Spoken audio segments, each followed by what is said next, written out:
Yeah, thank you. Recording in progress. Yeah. Okay. All right. Carol, please call Yes. the order. Yes. Ray Antonacy. Here. Richard Antonetti. Here. Ken Demers. Here. Dan DeVito. Here. Lou Esposito. Bob Marinaro. Here. Dave Pope. Here. Lou Cavallo. Here. Joe Duva. Jack McHugh. Question is, Richard, did you say here twice, or is Kenny here? No, I'm here, Ray. Okay, I'm here. thank you. All right, in the cloud, all right. So I'd like to appoint Bob Marinaro in for Lou Esposito, who is not here tonight. That's it. That's it, that's all I've got to do. Okay, excellent. All right. All right, we're starting actually with public participation. Now, public participation is for items that are not on the agenda. So it's regarding other matters that the public wishes to address. If you wish to address the commission, please come up to the area here with the two chairs, put on the microphone, state your name and address. Does anybody wish to address the commission on anything other than what's on the agenda tonight?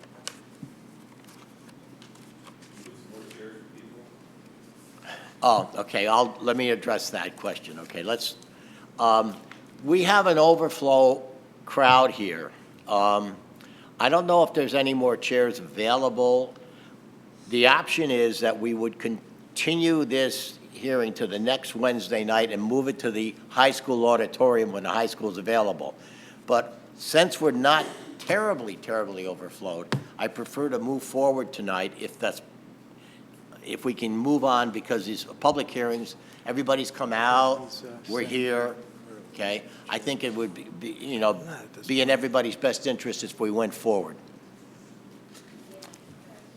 Mr. Chair, I believe the IT department is attempting to set up or the conference room next door so folks can view the screening from there, but I conclude that with your conclusion that, at this point, we can move forward. Okay, all right. Well, when the chairs are set up, just let us know, and we'll have seats for the extra overflow crowd. How many overflow crowd do we have standing? What do we have, 20, 30, 10? 20?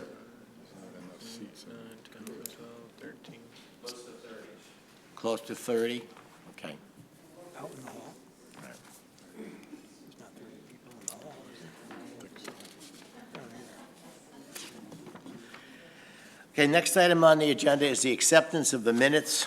Do I have a motion? Both minutes have been printed. The August 2nd minutes are ready to approve. The September 6th minutes just came in, so they are not ready. Okay. Do I hear a motion to approve the minutes of the regular meeting on August 2nd? I'll make that motion, Mr. Chairman. Antonetti. Do I have a second?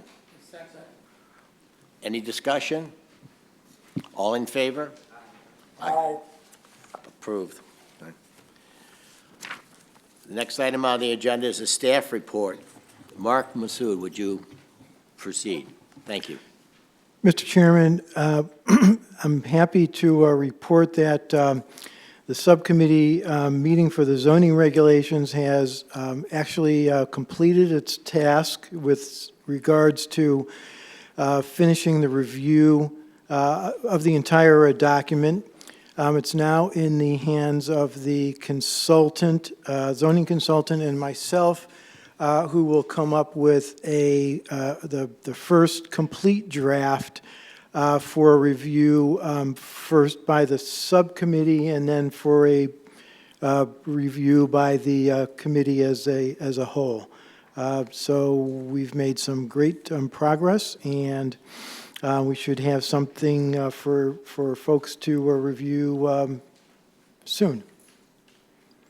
The second item is there has been Public Act 23-142 was recently passed and in effect, and what it does is it updates the standards and the state standards and regulations with regards to licensed family and group child daycare, child care homes.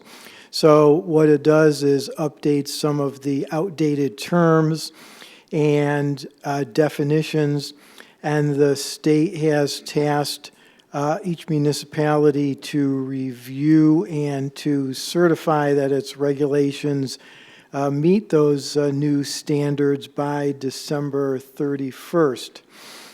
We distributed to you in your package from the zoning consultant a model of the changes that would take place. Our task is to incorporate those into our current regulations. So we're doing this outside of the zoning regulations because it's a little bit more critical and time sensitive. So I request that you set a public hearing for the November 1st meeting so that you can consider and adopt those changes so we can meet the timeline, the deadline. I'd like to do that right now since we have a deadline, and November 1st would be the next date for a public hearing. So, Yes, is that correct. correct? Okay, Yep. so can I hear a motion for setting down a public hearing for item number 2 on the staff report? So moved. Do I hear a second? Second. All in favor? Aye. Any discussion? Aye. Thank you. Thank you, Ken. All right, set on that. November 1st, Carol. Yes, thank you. Thank you. You'll have an opportunity to publish. Okay? Yes. All right, go ahead. Mark, anything further? No, Mr. Chairman, I have nothing further. All right, and the next item is the chairman's report. The only thing that I have is I sent an email out regarding Airbnbs. And we have, I would like to revisit that because I think we need to go a little bit more in depth on the Airbnb question. I'd like all the commissioners, we don't have to do anything tonight, but for the next meeting, I'd like to hear any comments or feedback. We can do it, on that regulation, so that we can, control it. Do we want it for apartments? Do we want it for condominiums? What zones should we allow it in? Should we allow it only in residential zones? Should it be just single-family houses? Okay? So I don't want to over-regulate anything, but I would like some guidance, because right now we've given it to the staff to make a determination, but they have no guidelines either, and we can incorporate it into the zoning regulations we're in the process of revising. Okay, Chairman's report is finished. Any comments from anybody on the commission? All right. Comments from Kenny or Richard? No, sir. Okay, thank you. The next item is the request from Robert Laflamme under old business for acceptance of approximately 1,500 lineal feet of roadway at Caruso Drive in Watertown. Paul,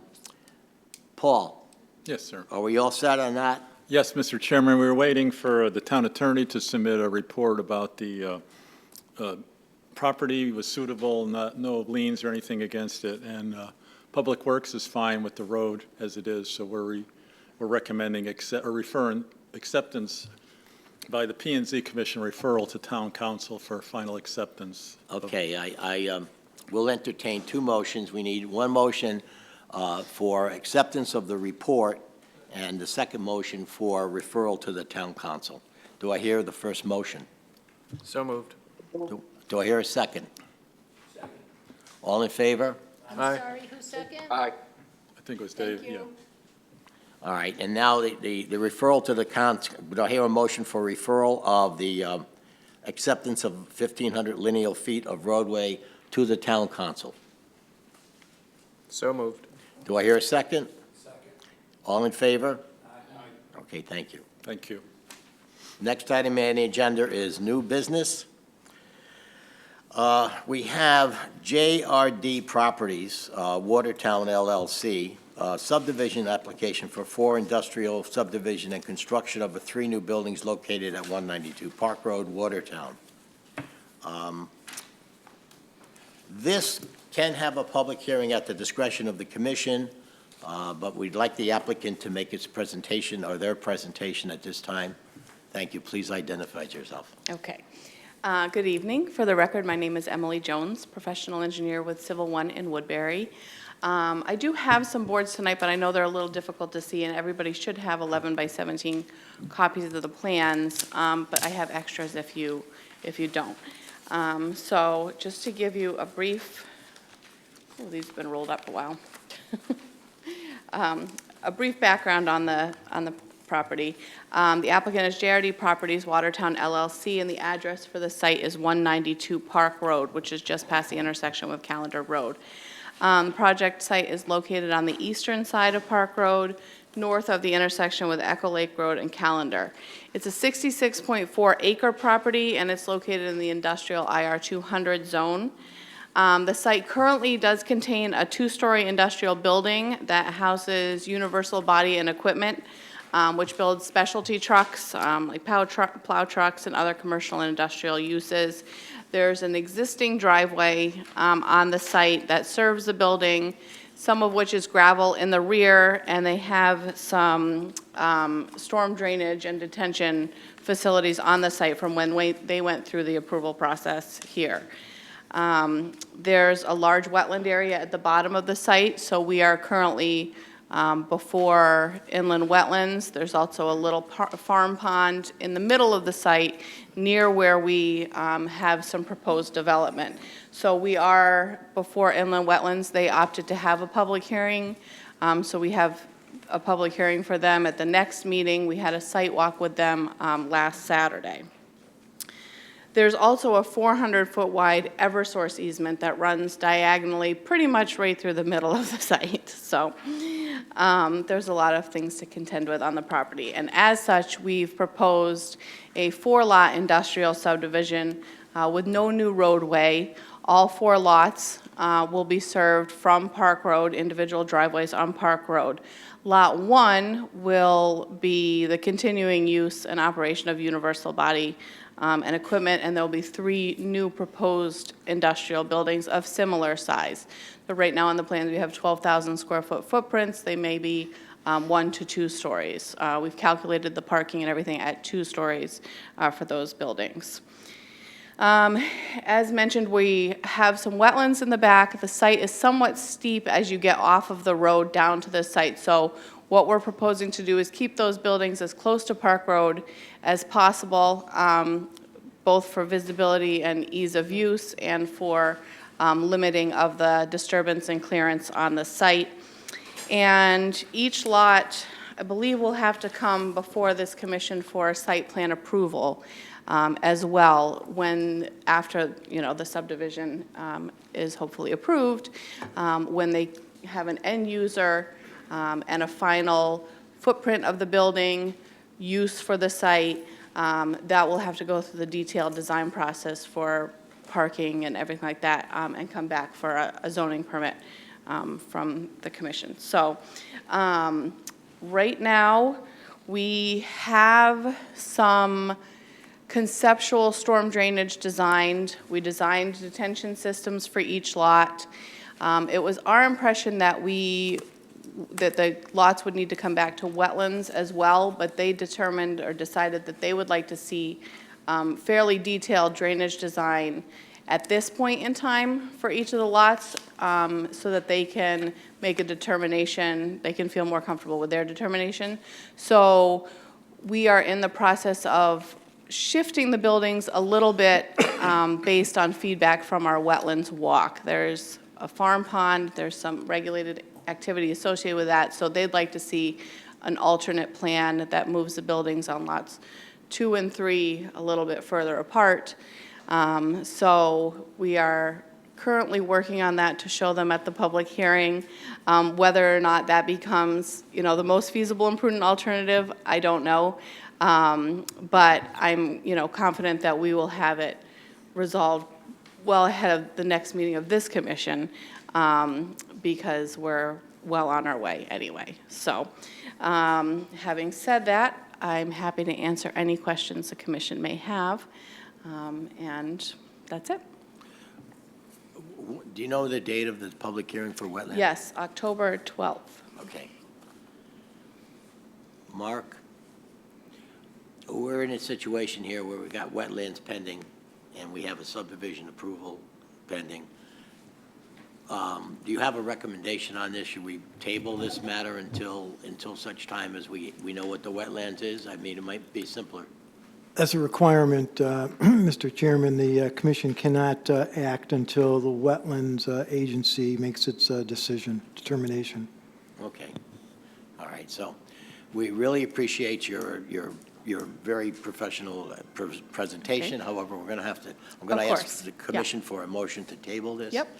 And, I'll make that motion. yeah, does anybody, there is, I do have, I'm sorry. Does any commissioner have a question? I do. The uses for the other buildings, is Yeah. the plan to be similar to the? So, yeah, so Universal? light industrial uses, some light manufacturing, or similar uses to what Universal Body may be, yeah. Okay. That's the only question I had. Thank you. Mr. Chairman, I'd like to make the motion to table. Go. Antonetti, Yes, Richard, go ahead. I'll make the motion to table, and we'll wait for action by inland wetlands. Okay, we have a motion to table. Do we hear a 2nd? I'll second it. All in favor? Aye. Aye. Okay, anybody opposed? No. Okay, it's tabled. Great, See you thank you next so meeting. much. We'll see you You're next welcome. month. Thank you. Okay. Mr. Chairman, Yes, Kenny. I am going to recuse myself from your first public hearing, item 1. Okay, thank you, Kenny. Got it. Okay, now we come to item 9B, which is beginning of our public hearings. 9B1 is Attorney Franklin Pillacy proposed text amendment to add a new section 55A, 20 to 30 acre age restricted housing development. Carol, would you please read the legal advertisement?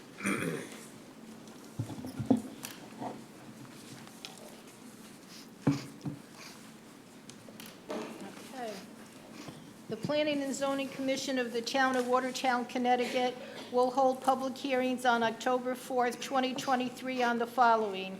Attorney Franklin Pillacy proposed text amendment to add new section 55A, 15 to -30 acre age restricted housing development, ARHB, and solely engineering for WPH Holdings LLC, proposed text amendment to establish the Bunker Hill Road Plan Development District, BHRPDD, on parcels located on Bunker Hill Road and Newwood Road, parcels map 158, block 45, lot 118A, map 151, block 45, lot 12, and map 165, block 45, lot 116. At these hearings, interested persons and written communications will be received. Copies of the application are on file in the Planning and Zoning Office, Watertown Municipal Center, 61 Echo Lake Road, Watertown, Connecticut, and in the Town Clerk's Office, 61 Echo Lake Road, Watertown, Connecticut, between the hours of 8:30 a.m. and 4:30 p.m., dated at Watertown, Connecticut, this 21st day and 28th day of September 2023. Ken Demir, Secretary, Planning and Zoning Commission. Thank you, Carol. You're welcome. We have an extra chair up here. Would somebody like this chair? I'll bring it out to you. Anybody want this chair? Okay. All right. Okay, Attorney Pillacy, floor is Thank you. yours. Mr. Chairman, members of the commission and staff, Franklin Pillacy on behalf of the applicant, and also Mark Lovely, Tony Valenti, and Andy Quirk are also here as part of the presenters. This is the application to establish an ARHB development in certain zoning districts in Watertown. Presently, you have such a regulation, but it covers different acreages. but it does not fit other acreages in smaller areas. So this application is to kind of close that gap.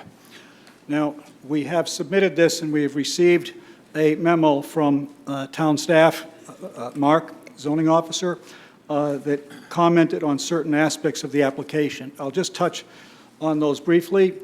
In 55A 2.2, the proposal is for single-family detached dwellings, and Mark is suggesting that maybe that be expanded to allow for other types of use within that. Secondly, Mark has commented about the parcel size shall not exceed 30 acres with a minimum of 15, and Mark is commenting that maybe we ought to look at other acreages as well. There's also a comment on the density. There's a comment on the phasing, which is a favorable comment, as is.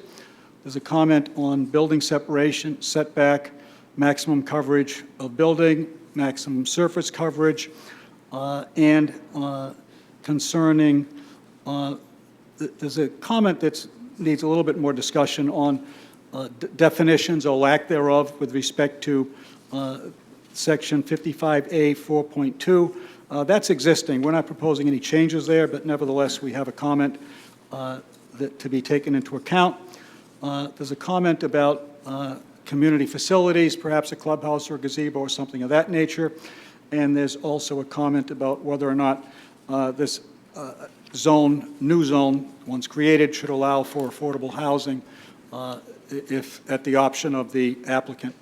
So what I would like to do tonight is we recommend that you hear the presentation and then not close the public hearing. And then we will meet with Mark and go through his comments and come back by the next public hearing date with a final version that the applicant is comfortable with and that you may be comfortable with as well. And just backing up one step, this is a type of housing product that is especially meets what the housing demand out there is. And our plan of conservation and development tells us that we ought to be always looking for different housing options and opportunities that meet market conditions, so to speak, and that may be not existing under the current regulations. This product has proven wildly successful in some other nearby towns, and we think it's appropriate for Watertown as well. So with that, I'll step aside and have Andy present what he wants to tell you about specifically what this applicant is seeking to do, but Tony and Mark are here to answer any questions as well. And again, at the conclusion of tonight's proceedings, would ask that you continue the public hearing, and we'll have an opportunity to meet with Mark and resolve all of the comments that Mark has made. Okay, thank you. Thank you.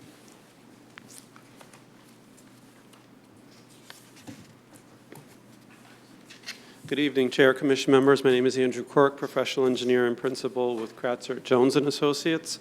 I'll just add a few comments to what Attorney Pillacy described.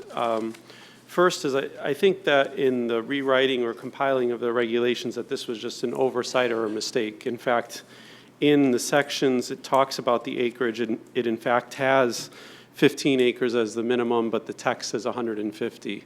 So I think right there alludes to the fact that this was just an oversight in terms of the acreage that we're looking to correct. This is a type of development that is already allowed in other parcel sizes, and the main impetus of this is to correct that acreage requirement. In doing so, you have two regulations, Section 54 and 55. Our acreage most aligns with the standards of Section 55. So you should have in your packet, I put together the existing Section 55 and then highlighted the changes that are proposed to Section 55 in developing Section 55A. So as you review it, I think that really simplifies what's being proposed, and you'll see there's only a few areas where there's call-outs of changes.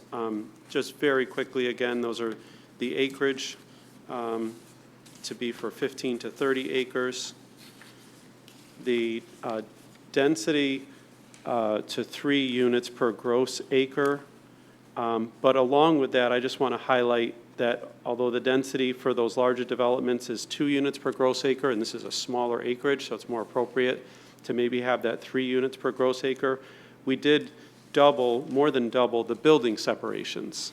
So the two go in harmony, although the density goes from 2 to 3 units per gross acre. Down in section 55.3, the setbacks were increased from 10 feet to 20 feet, and the setbacks from the roads from 15 to 35. So what the goal of this is to make something that we've done on other developments, which is, although it's an age-restricted common interest community, it really has much more of a subdivision feel. That's what it feels like as a residential subdivision with individual lots, although this is a common interest community. Those are really the significant changes that were made. Again, I think you should have copies of this 4-page document that highlights what those changes are between 55 and 55A. And if there's any questions on that, I'm happy to try to answer those. Thank you. Commission have any questions? Okay. I do. What size will the units be, square footage wise? And can you tell us a little bit about the details, the build-outs? Hello, Mr. Chair and fellow commissioners, Mark Lovely, President of Lovely Development. We'll be looking to we've done a project of these, 2 in Sellington and 1 in Plainville, Farmington. They'll all be ranches, 3 bedrooms, 2 full bath, 2-car garage. The starting square footage will be 1444. There's another model that's 1537. Then there's another model that is 1610. And then we have an option to be able to add a 144 square foot, either 3-season or a 4-season room off the back of these. They will be all one level. And that's basically the reason for looking at that separation distance, because we don't do any of the same color houses, so we put a separation to them, so we don't let any two of the same go next to each other. So it makes it feel more like a residential community instead of a condo development. Okay. And do you know what price points you're thinking on these? We'll probably start just under the 400 mark, or right around the 400 mark for the smaller unit and up. Just I'll be honest with you, just from some of there's such a need in this area. I had people call my office and say, will you please, because I built quite a few homes in Watertown in the past, and I've had people call me up and say, will you please do what you're doing in Sellington and Plainville and Farmington and Watertown? We need this so bad. Yeah, and to be honest with you, just people hearing that we're going for this, there's about 31 people names that called to ask to have their names on the list to buy these already. So there's a big demand for them. And that's the prices we're at in the ones in Sellington and Plainville. Okay. I noticed there's not a clubhouse. I know last time you were here, we spoke about that. I know at the Housing Authority in town, multiple locations, they all use the clubhouse quite a bit. Is that something you're considering, or? We have found it more popular to put an outdoor gazebo that they can use to have, like they do a lot of events. Like we just had one of our developments in Sellington had a function where they did a potluck and all brought it to the gazebo and had tables out there and stuff like that. So we've done that in all of our developments.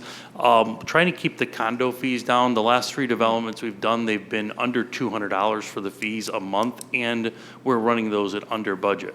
At those numbers. So trying to keep it down for seniors to not have to spend so much money out of their pocket, but they've loved the gazebo to be able to go out and eat and have wine and have some functions at and stuff. Okay, thank you. I do have a question. Sure, go ahead.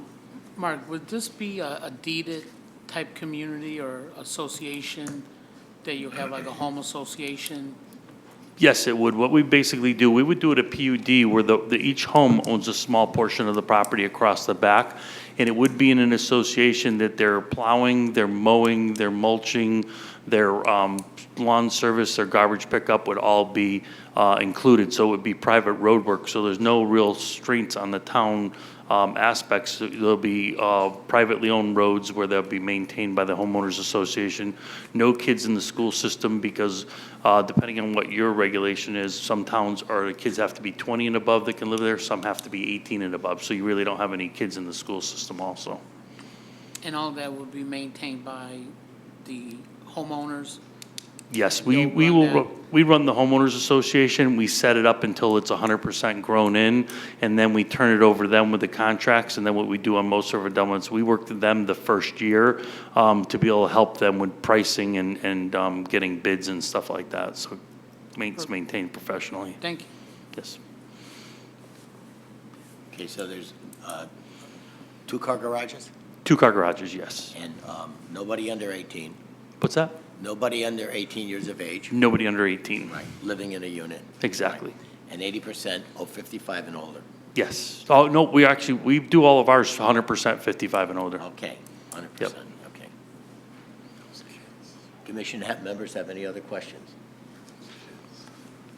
Thank you very much. Thank you. Thank you, thank you. Mark and Cameron, you have a map, okay? Would you show us the zones that would be affected by this change in the zone, in the creation of this particular zone? Mr. Chairman, if you don't mind, while he's doing that, I have just a couple of comments to make as well. Sure, go ahead, Mark. So as been pointed out, the regulations right now are sized between, for age-restricted housing, are sized between 4 and 10 acres and 150 to 200 acres. As we've heard, leaving that glaring, gap of property in between. To borrow a phrase, from housing policy, it's the missing middle, and that's both a literal and a figurative appropriate term, and we wanted to look at the zoning regulations just to address that middle gap that appears relative in this case to affordable housing. As we always say when we consider text amendments, the applicant usually has a specific property in mind, and that's true in this case. But of course, the commission's role is to assess the impact town-wide with any resulting text changes. We did an analysis, and in this case, there would be approximately 9 properties that could also fit these current regulations that are available within 150 feet of any sewer, 100 feet of any sewer and water connections that would be appropriately sized, and that map is on the board, so to speak. I can bring you up a hard copy if it's hard to see. I can see it good. Just what color is are those properties located in? Everything that is colored is the zone it can be located in. I'm sorry, you'll have to speak into a mic, otherwise they won't. Yeah, let's do that. Every zone it can be in is colored in, so anything in white is where it couldn't be located as of right now. Okay. We're also, we're not here to, most of the comments that we've made are to achieve a little bit more flexibility in the zoning regulations. In those zoning regulations, we wanted to ID any overly restrictive metrics, including setbacks, density, et cetera. And certainly most of the, if not all of the comments we didn't think were negative or contrary to the goals that the developer has in mind, but, and we're not looking to rewrite this regulation, so to speak, on their back, but if we're going to adopt regulations to try to identify any glaring discrepancies that maybe we ought to fix at this point.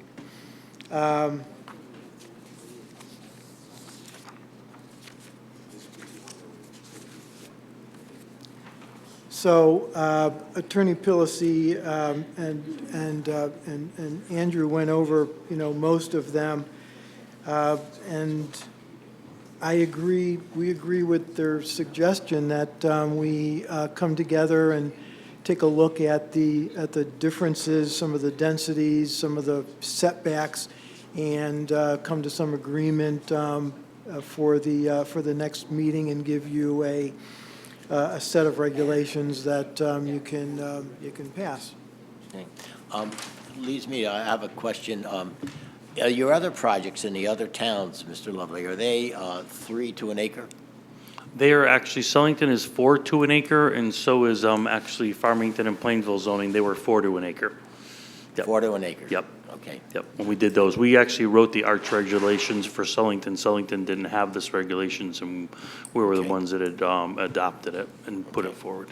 Okay. Through the chair, could you provide us the name of those so we can look online and see what they Yeah, look like? definitely. One is Willowbrook Estates, which is in Plainville and Farmington. The other one is Kingsridge in Sellington, and the other one was Muirfield Estates in Sellington. Muirfield Estates is located at 45 Pacer Lane in Sellington.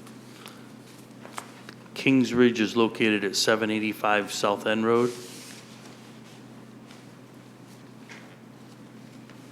And Willowbrook is located at 265 Unionville Avenue in Plainville.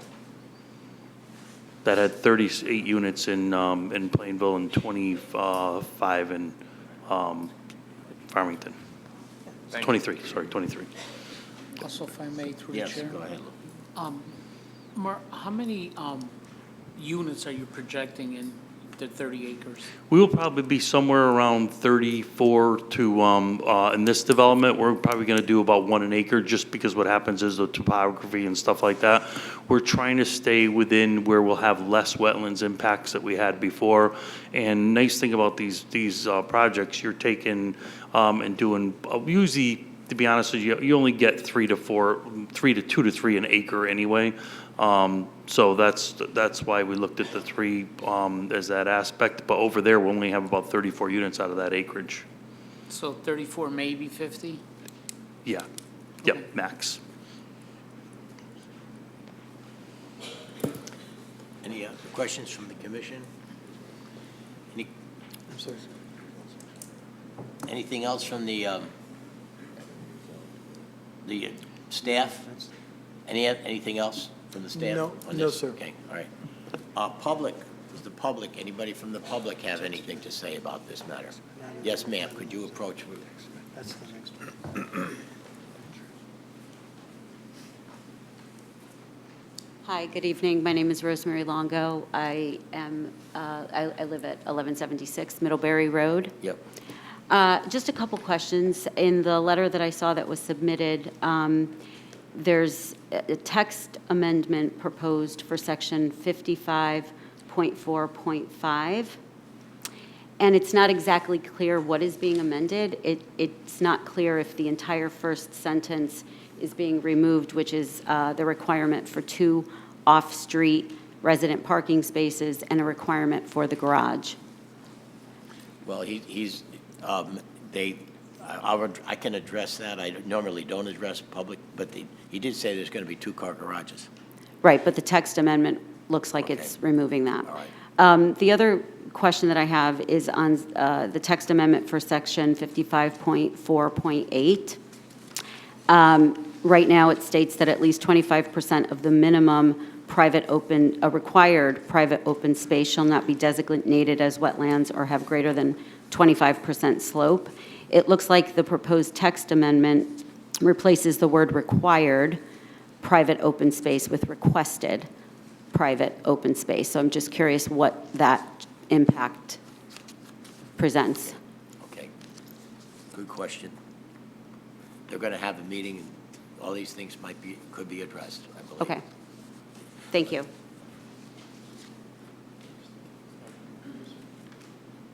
Sure.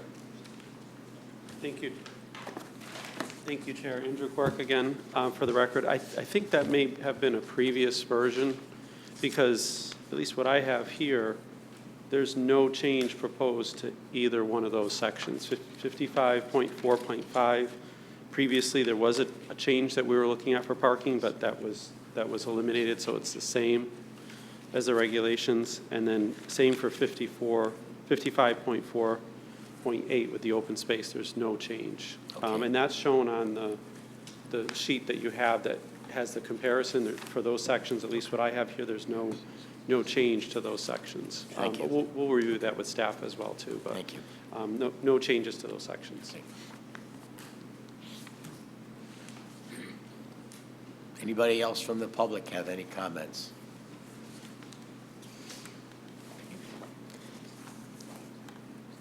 Okay.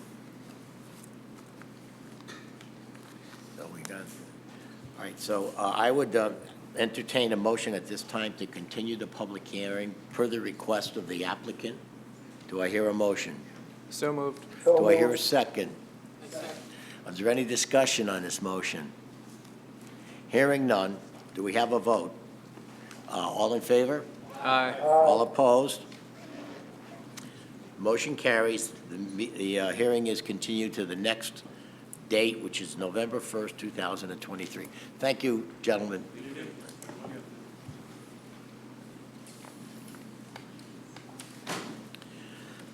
Okay. The next item on the agenda, Carol, you've already read the advertisement, right? So I'd like to, before we begin this next public hearing, I'd like to address public hearings and rules of engagement in general, okay? And I'm going to read it from, we have this prepared text here. Welcome to this meeting of the Planning and Zoning Commission. The Commission conducts public hearings as a means to allow public input on matters before them. The information they gather assists the Commission in making its decisions. This hearing is not a debate, and there is no obligation of commissioners or the presenters to answer questions from the floor, although they do have that option. Commissioners may, however, ask questions of the presenter or public speakers. In order to conduct a fair and open public hearing, the chairman is charged with assuring an orderly meeting and has established the following rules. Please turn off or silence your mobile phones. The chair will call on the applicant first to make their presentation and answer any questions from the commission. When the presentation is complete, he will solicit comments from the public. The chairman will recognize speakers from the audience. When called upon, please approach the podium, state your name and address clearly for the record. Address your comments to the chairman only. The chairman may impose time limits on speakers and may stop a speaker who becomes lengthy or repetitive. We are going to impose a time limit, an initial time limit of 5 minutes per speaker. And so it looks like we'll have a lot of speakers. Please remember, do not, if somebody has made a point, please do not get up just to repeat the point because that's not necessary, right? No derogatory statements nor statements other than those related specifically to the issues before the commission, right? Hang on.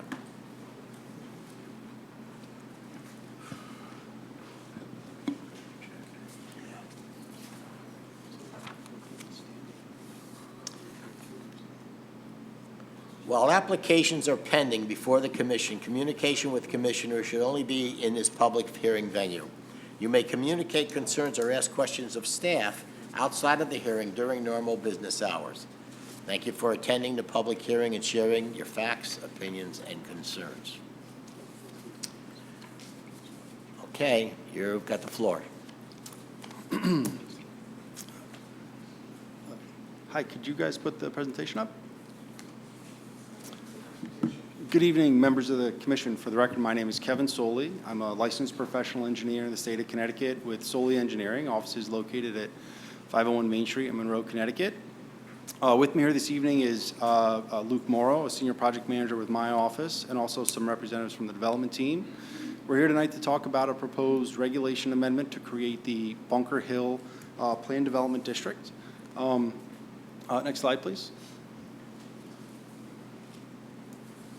So we're looking at a piece of property that's on the southern end of Watertown. I'm sure many of the members here, members of the public here and the commission are certainly familiar with it. The site is approximately 195 acres. It's just north of the town line with Middlebury. If you can go to the next slide, please. So the site itself is comprised of 3 parcels. The site is fronted on, or has frontage on Bunker Hill Road. There's a small portion of the property that extends towards Middlebury Road, and then the property also touches the right-of-way with New Wood Road. which provides access out to Route 63 and that large commercial corridor there. The commission is probably very familiar with the site as it was previously approved for Heritage Woods development. If you can go to the next slide, please. So this is a development that was approved by the town. It was a pretty intense residential development. The site itself is somewhat constrained. There's some natural resources on the property with some wetlands areas. There's a stream or a river which kind of bifurcates the property and separates the property from Bunker Hill Road to the larger piece towards the center of the site. This development plan had extensive housing pretty much throughout the entire site. It had some wetland crossings. It had some wetland impacts associated with this. Access for this plan was provided off of both Bunker Hill Road, and I believe there was also an emergency access off of Middlebury Road. And pretty much the entirety of the site was approved to be disturbed as part of this development. It was a pretty intensive residential use. However, market factors and site constraints made this project not economically viable. Or at least that's our belief as to why it never moved forward. And so we're here this evening to talk about a proposed regulation amendment to create what we believe is a new vision for the property. Next slide, please. So when we first were approached about this potential opportunity, we wanted to look at, the site itself is a very large piece. And as I mentioned, there's some constraints to it. There's some topographic constraints to it. As I mentioned, there are some natural resources on the property, and the highest and best use, what we believe to be, is really a combination of more of a mix of uses. So with the commission recently looking at these planned development districts, we believe that this would be a perfect opportunity to create the Bunker Hill Planned Development District. And when we looked at it, we really looked at trying to develop a zoning tool to really allow for this to be developed in what we believe the market really thinks would be the highest and best use. Now, this is simply a first step in what would be a multi-step process. What we have before you is simply a regulation amendment to create this district and essentially a master plan. Subsequent to this application, if the commission were to view this favorably, we would come before you with a formal subdivision plan to create some parcels, which we'll talk about tonight, and also there would be site plan approvals for each individual area to be potentially proposed as part of this overall project. So next slide, please. So the site itself today is currently zoned R70 and R80. We are proposing to create and establish the Bunker Hill Planned Development District. We provided some frameworks so that this could be applied to this collection of an assemblage of properties. Next slide, please. And this is our anticipated master plan for the proposed development. And as I mentioned, we really kind of looked at this in two different ways. We wanted to create an opportunity to create a multifamily component. But however, when you look at the property, you look at the constraints, we think that should be limited in its area, and we wanted to focus that along Bunker Hill Road. Next slide, please. So this is kind of a blow-up of the front portion of the property. There's a pond in the bottom right kind of corner of the screen. There are some wetlands associated with that, and a water course which travel kind of left to right or right to left on the screen. And what we believe would be the appropriate use for that front portion of the site is really a residential development. Now, what we've proposed in the proposed regulation amendment, we'll get into that in details, but what we're identifying from a master plan standpoint would essentially be a residential community. This plan depicts approximately 156 units.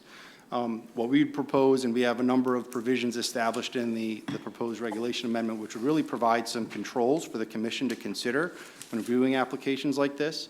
We want to restrict or ensure that we don't create something that has an adverse impact on community resources, on school systems, things like that. What we propose is really a combination of 1- and 2-bedroom units. And those really do not have a considerable impact or generation for school children. We've heard that and I think we'll probably hear tonight that there may be some concerns about that and potential impacts to the school systems, and we can certainly provide as a follow-up to this meeting, a comprehensive study which shows what the anticipated generation would be for that. We can certainly talk through that, but again, we expect that this hearing will go likely another evening. We're here tonight to kind of present the overall, hear feedback, and see what we can do to hopefully make our proposal more amenable to the community and the commission. So what we've proposed is a way to really kind of, from a residential standpoint, minimize the potential for, adverse impact to the natural resources, really design into the site constraints that are there, and to create something that could be an amenitized, really attractive place to really create some opportunity for some additional housing options in the community. One of the things that we wrote into our regulation is to actually include an affordable component or a workforce component. We want to make sure that we can create an opportunity to give some additional housing options to some of our, school teachers, firemen, things like that, where to create an opportunity to really create some additional options for them to continue to be residents in town. Next slide, please. And that brings us to kind of the next component of what we're proposing, which would be more of an industrial type use. What we're proposing from a master plan standpoint would be an industrial subdivision to essentially create 4 industrial lots. Now, what we wanted to do is really kind of recognizing where the property is, the constraints of the property. We believe that this is really best to be kind of bifurcated into 2 different type of projects. The residential would be accessed only off of Bunker Hill. It would be constrained in that, and then the industrial would really be constrained and focused on the commercial side and closer to Route 63. From an access standpoint, we would propose to access the site via an extension of New Wood Road. New Wood Road is currently a town road that provides access to commercial and industrial type uses. It's a pretty low traffic volume road, and we would essentially be proposing to extend that to create an opportunity to create an industrial subdivision to create 4 parcels, and that's what's shown on our master plan. As part of our submission materials, we understand your criteria for evaluating these planned development districts. We included a number of design plans. We also included a traffic study, and that traffic study is based on the master plan we have before you. Luke is going to go through that in more detail, but I just want to really highlight to the commission, this type of development, while it seems like it could be very large, can create a lot of traffic and nuisance and things like that, the reality is these types of developments, these industrial warehouse type developments, is very minimal from a trip generation standpoint. And it's far less intensive than what you may have with a more traditional retail, right?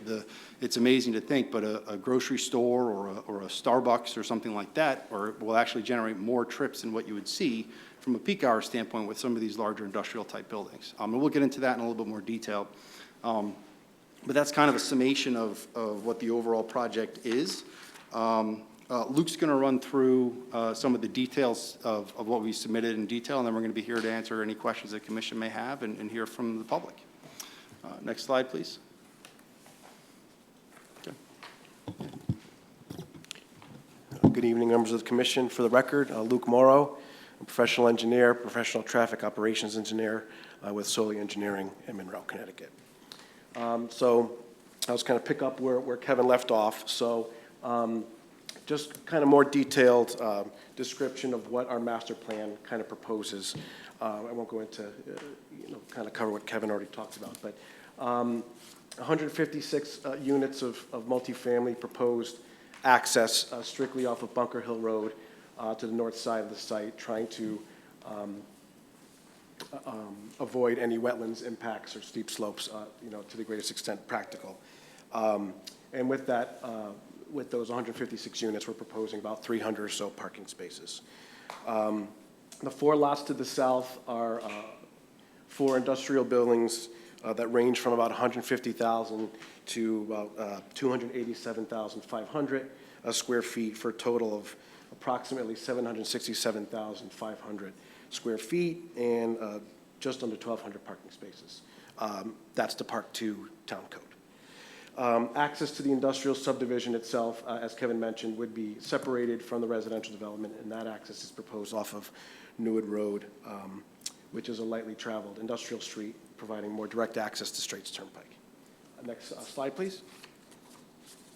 So we'll cover a high level. We submitted for everyone's review a conceptual grading and drainage plan, if you will. Kind of hard to see because it's so zoomed out in this plan, but we've evaluated some areas where potential stormwater ponds could collect runoff from the proposed development areas and then eventually treat the stormwater and attenuate flows before discharging into the on-site wetlands. Again, accounting for site topography and the vast amount of natural resources on the site. The intent was to try to limit direct impacts to wetlands, only to kind of provide site access where it's absolutely necessary. Next slide, please.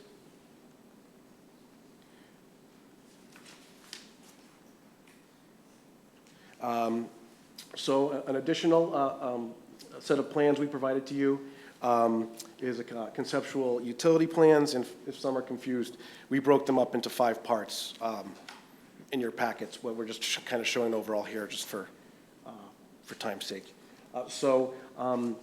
Utility plan, as submitted, shows public utility connections for the multifamily use off of Bunker Hill Road. And then the utility connections for the proposed industrial subdivision would come down that new industrial subdivision roadway and tie into the existing utilities that are located within New Wood Road. Next slide, please.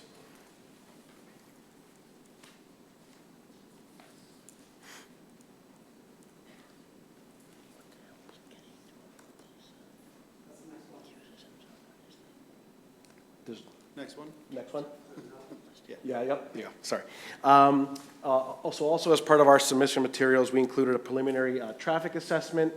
We studied 3 intersections we believe are going to experience the most traffic, generated by this proposed master plan here. So those are the intersections of Bunker Hill Road and Davis Street Extension, which would kind of tee up with our driveway for the multifamily there. We also evaluated the intersection of Bunker Hill Road and Straits Turnpike, and then Newwood Road also at Straits Turnpike. So at a high level, the development itself is anticipated to generate about 200 peak hour trips, a little under 200 in the morning, and I think it's about 220 or so in the afternoon. And that's combined total for both the multifamily and for the industrial subdivision. So that's about a 1/3 split of the traffic associated with the multifamily, and then the other 2/3 of that 200 would be associated with the industrial subdivision. So we performed a traffic impact analysis at those 3 intersections, and the results indicated that there should not be an extensive or significant impact to traffic operations along Bunker Hill Road or Straits Turnpike. As such, at a high level, we don't expect any off-site traffic mitigation would be required. As Kevin mentioned, the uses shown are not heavy traffic generators like a commercial or a grocery store or something to that effect would be. Next slide, please. We just for just some example architecturals as required in the submission guidelines of what these industrial and residential buildings may look like. We're not at a point where we have set architecturals yet, but just some precedent for what some of those industrial uses may look like on the top row, and then what some of those multifamily uses may look like on the bottom there. Next slide. So just at a high level, we'll go through some of the submission materials and what the actual reg would read like if it's adopted into the town zoning code. So we're going to call this the Bunker Hill Road Planned Development District, or BHR PDD for short. It's intended to accommodate a mixture of residential, multifamily dwellings, and industrial uses, as Kevin had described, and hoping to promote a sound development on these undeveloped parcels on Bunker Hill and Newwood Road. The goal is to create a cohesive development, bringing economic growth, jobs, and housing to the town, and promoting responsible development of these underutilized properties, which have not have been able to be developed at this point in time. So, and it's going to kind of serve as a transition zone between the R70 residential zone, which is to the north and west, and then the industrial, restricted industrial zone, IR80, to the east. Next slide. So I won't go through these point by point, but generally, the permitted uses that would be allowed within this Bunker Hill Road Planned Development District. Number 1, multifamily residential uses. A number of industrial uses, including warehousing, manufacturing, lumber, plants, processing plants, packaging, that kind of stuff. In addition to nurseries, and then indoor-outdoor storage, and then additionally, permitted uses would include open space, signage as required by the regulations, off-street parking facilities as required by the regulations, and as well as outdoor storage and any accessory uses that you would typically find on a site such as this. Next slide, please. Next slide. So some of the site plan review and additional standards that would govern the Bunker Hill Road PDD. So separate development driveways for the multifamily and residential and the industrial uses would be encouraged, as we're showing on our plan. The minimum lot assemblage for this PDD would be 15 acres. However, we're proposing an assemblage of about 200 acres. Re-subdivision of the existing lot assemblage would be allowed in the case perhaps there's smaller industrial uses and there's 6 lots instead of 4 lots or something to that effect. We want to make sure that there's the ability to re-subdivide so long as the overall boundary of this BHR PDD remains the same. As Kevin had alluded to, the multifamily residential would be permitted. We're recommending a maximum density of 12 units per acre with a 10% affordable or workhouse housing. Mixed use is permitted but not required, but obviously in the case of our master plan, it would be a mixed use development.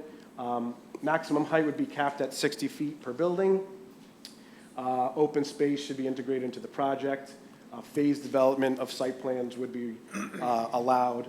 It would be fairly difficult to try to construct 5 different developments at the same time. So there would likely be some type of phased construction as tenants came online. The front, side, and rear yard setbacks would be a minimum of 35 feet. That would be for building and for parking and loading setbacks as well. Buffering shall be provided to the great extent practical to the adjacent residential uses. There's an emphasis on maintaining the natural vegetation as much as possible. Parking for the multifamily uses, we're requesting a reduction to 1.88 parking spaces per unit. And we did provide some backup kind of justifying that based on ITE data. Parking for the industrial uses would be in accordance with the regulations, which I believe it's 1 per 500 square feet. And then all developments, moving forward, as Kevin had stated, would require individual site plan review before they could actually go through any type of construction. And then I believe it's a standard, but the commission may waive any or all of the specific site plan requirements by a 2/3 vote when it gets to that point down the line. Next slide, please. And I think with that, I'll pass it back to you. Thanks, Luke. So as we stated, we wanted to provide the commission with this introductory overall review of the project and solicit feedback and hear concerns and obviously hear concerns from the public. One of the components that we have to consider and the commission needs to consider when evaluating this type of application is really how it complies and conforms with the plan of conservation and development. Included in our submission materials, we provided a summation, and the town's POCD is well thought out and extensive. Next slide, please. And I just want to kind of summarize some of the components of the POCD that we believe kind of fit this project very, very well. One of the things is the discussion on economic development on currently vacant lots. This would meet that criteria. It talks a lot about, creating additional and less restrictive housing options. That's a recommendation of the POCD.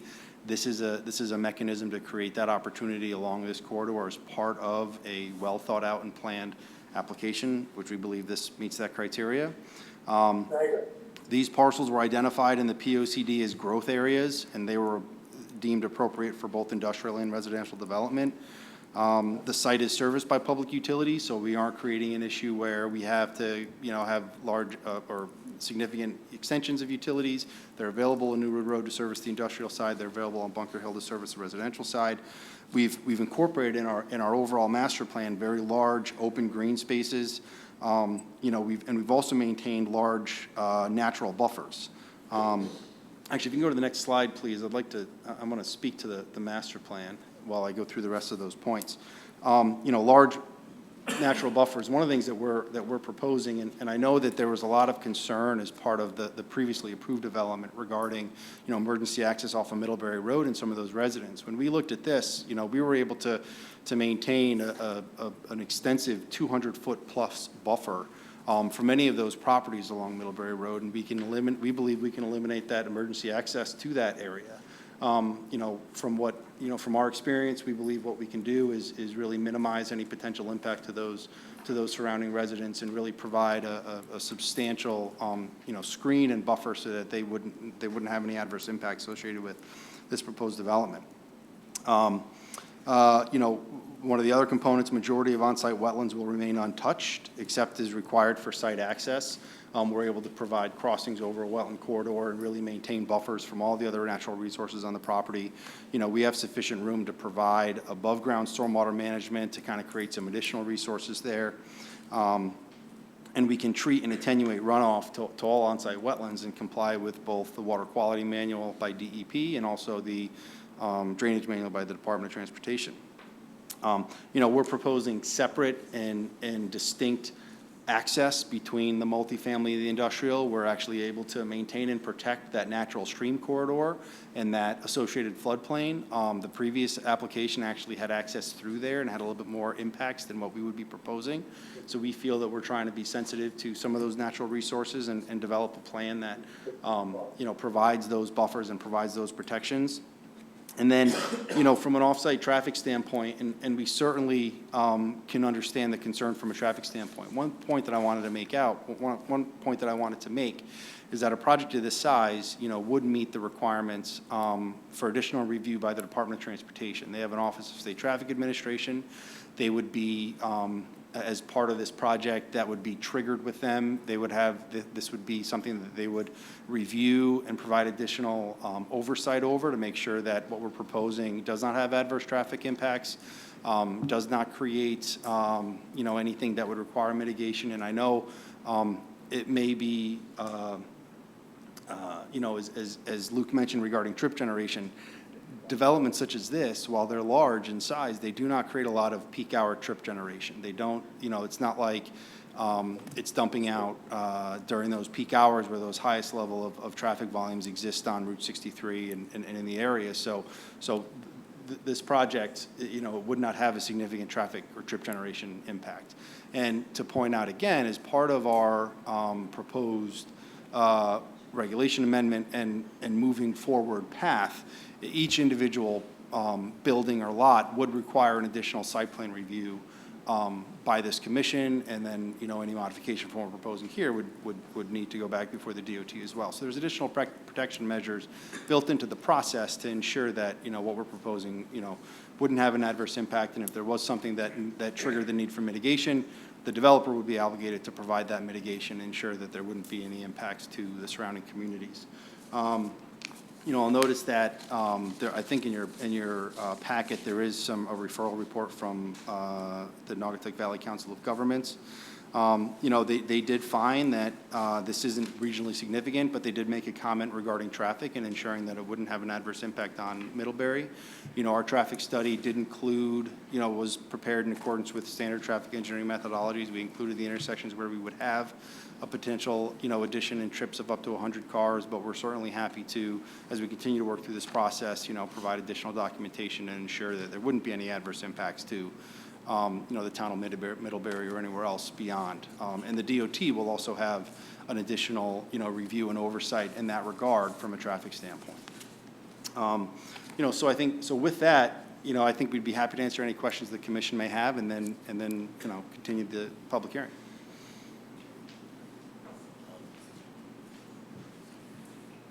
Members of the commission, do you have any questions at this time? I'm sorry. Any questions from the members of the commission at this time? Mr. Chairman? Commissioner Antonetti? Yes, Richard. I have a few questions concerning the housing. There was some sort of a rendering that was sent with this project on housing. There is no parking in those buildings, am I correct? Yeah, what we'd propose would be all at-grade parking, so no parking within the building or underneath the building itself. We would have surface parking, and, you know, which we believe would be appropriate for the intended, you know, residential nature of what we'd be proposing and the type of product. With the number of units, and I believe you did say that there would be 300 parking spaces, with a existing 156 units with 2 cars per unit, comes out to 312 cars that would need to be parked. Is that correct? So, yeah, one of the things that's included in our proposed regulation amendment is to establish a parking requirement of 1.88 parking spaces per unit for this type of residential product. And we included some information to support that, studies from the Institute of Transportation Engineers parking generation manual. It actually is based on, you know, national and regional studies to establish parking generation rates. And they actually show an average rate of 1.21 spaces per unit as the real demand for these types of units. You know, what we're proposing is really is a 3-story residential development. This isn't a 4-story elevator type building. It's just a little bit different. It's a 3-story product. And then based on our experience, you know, we're working on a number of multifamily projects throughout the state and the region. And that 1.88 number really seems to be the actual need to accommodate for, you know, guests and residents. And again, we aren't proposing, we're proposing that this would be limited or restricted to just 1 and 2 bedrooms. I think that's an important component because once you start to introduce a 3-bedroom or a 3rd bedroom, it definitely has implications from a school-age children's standpoint. It has implications from a traffic and parking standpoint. So what we'd be proposing with this application and incorporating into this regulation would be limiting it to 1 and 2 bedrooms. And we can certainly provide, you know, some additional criteria to help reinforce that. How many 1-bedroom and how many 2-bedrooms?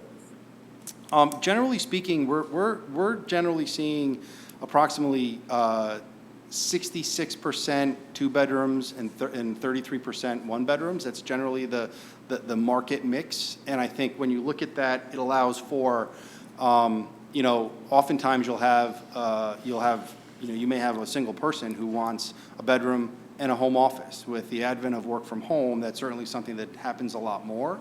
And again, what we see with this type of product is it really creates another housing opportunity for people that are in town. And, you know, there are a lot of different demographics that can benefit from this type of facility.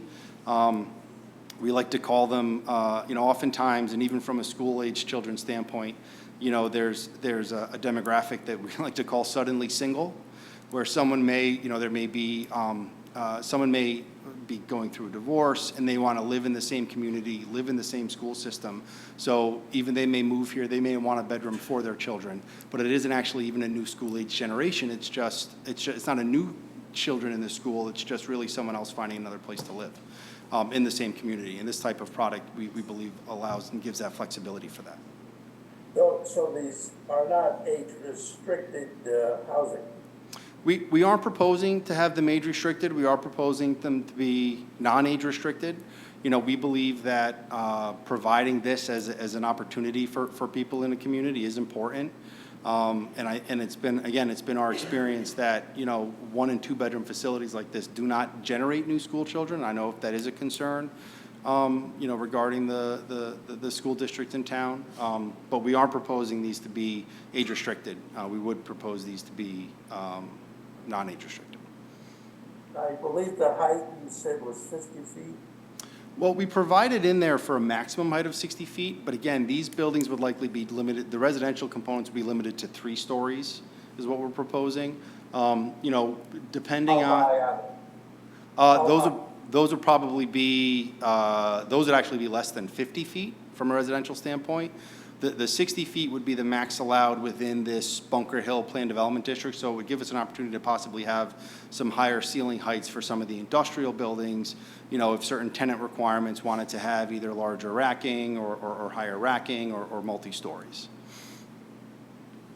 The other question that I had as far as space, the density, the rendering that you provided, the density almost seems to be a making of a future slum area. That's, do you plan, that, how close are those units? Well, we certainly would, I think, did I hear you correctly, a slum area? Yeah, the density in sense of closeness to one another. Maybe your rendering is not accurate. How much space between each building? I don't want to misspeak, so let me check the plan. We certainly wouldn't want to create any kind of a slum or anything that could be perceived as such. You know, we want to create a really, you know, an amenitized residential facility that would be an attractive place for people to come live. We'd never want to propose to create something to the contrary of that.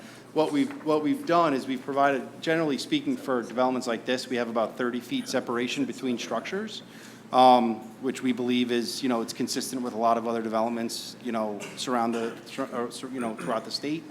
But we can certainly, you know, and part of that too is based on site constraints and things like that. That's why we didn't go too overboard with the development intensity or anything like that. And in these units, you have an entrance way, and how many exits? In other words, on the rear of the building, is there a fire escape? What do you have there? So generally speaking, with a product like this, is you know, there'd be entrances. And actually, if you wouldn't mind going to slide, while we talk about the residential, if you could go to the, I'm not sure what slide number it is. Probably slide, yeah, 7 maybe? Oh, down a couple more. Couple more. We have a zoom in of the residential component. We can kind of talk to that while we answer questions specific to that. One more? There we go. So generally speaking, these would have access, you know, they'd have, and what this layout shows, it shows 6 residential apartment buildings, and then a clubhouse, which would have amenities, you know, serving the community. They would have, you know, primary entrances kind of facing the parking. There would be emergency egress along each end. These would essentially be, you know, corridor buildings. Actually, no, excuse me. These would be corridor buildings, but they would be 3-story developments. And they would be designed in accordance with, you know, all applicable building codes and building requirements from an egress standpoint. And I asked, the egress in the rear, is there a rear fire escape or what? So generally, each one of these units would have a balcony or the ability to have a balcony. We wouldn't have a fire escape. You know, that egress would come through, you know, in accordance with building code requirements through corridors and stairwells. Okay. I see some problem with parking being somewhat limited when you have these buildings. I think there is need for more parking because even if you have 2 people in the household, each person has a car, so there's 2 cars right there. And with 2 cars on 156 units, I said to you before, 312. You're only providing 300 parking spaces. The other problem I have is only 30 feet between buildings. I think it's a very tight squeeze. And I think looking at possible fire, have you worked with anybody in the fire department as far as protection from one house to another building, how quick a fire could spread? Sure. So we haven't gone through that level of review with the fire department yet. Again, what we're here this evening is really for the overall regulation amendment and the master plan review.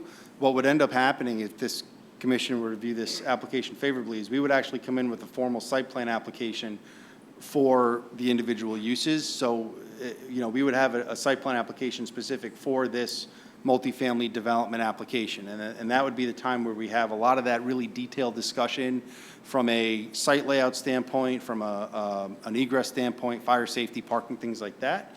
You know, and to your point, you know, we have there's only two buildings, those two 24-unit buildings that are right along Bunker Hill that are actually within 30 feet of each other. All the other buildings are 60-foot separation.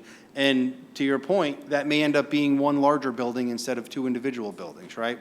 We're simply at a master plan phase, and then we would have that more detailed design once we, you know, if this is viewed favorably, to come in after with a formal site plan application. So I think IT, we have a commissioner, Ken Demir, is unable to speak.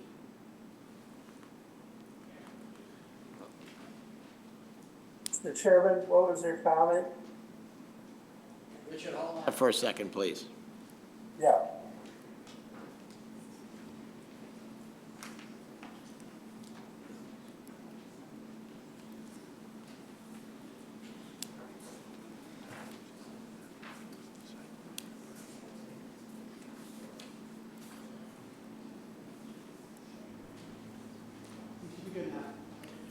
Ken, can you hear me?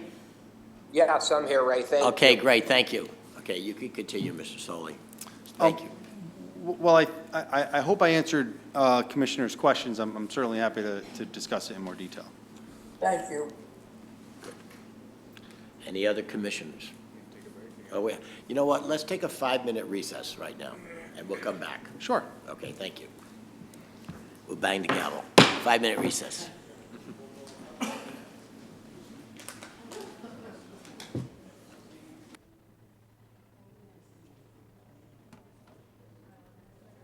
Recording stopped. Pause that. This you can pause. You cannot pause recording.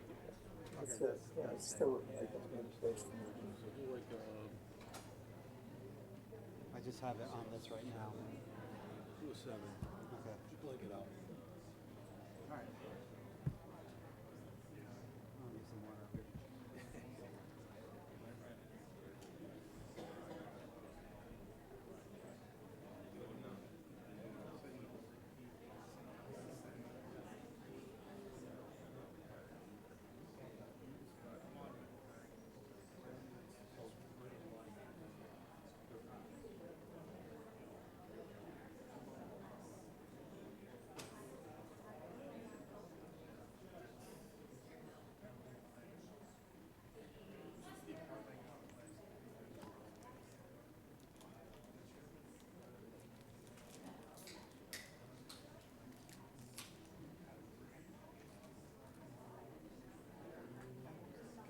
There's water on the stairs. I always throw some here.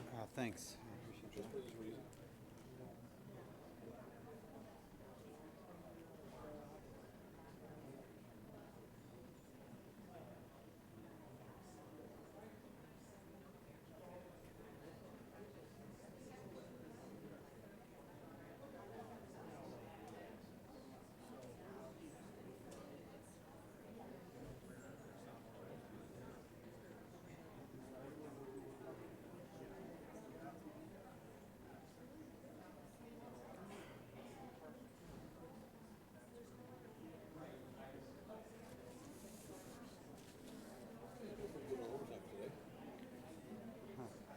This is good overtime.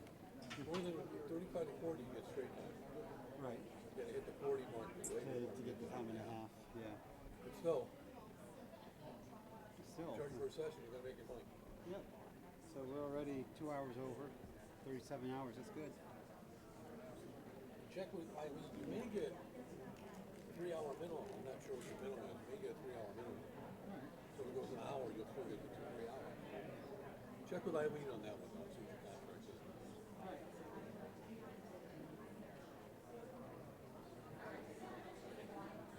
is. Maybe a 2, I'm not sure. I have to, I'm just going to do it that way.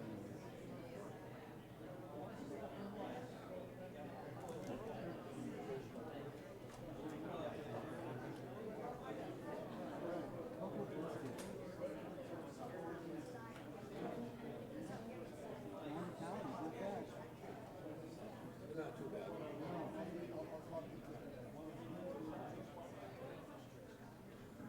You can grab a crack or some power bar or something. Yeah. Like it. You can't leave, that's the problem. I always try to leave water up here for you.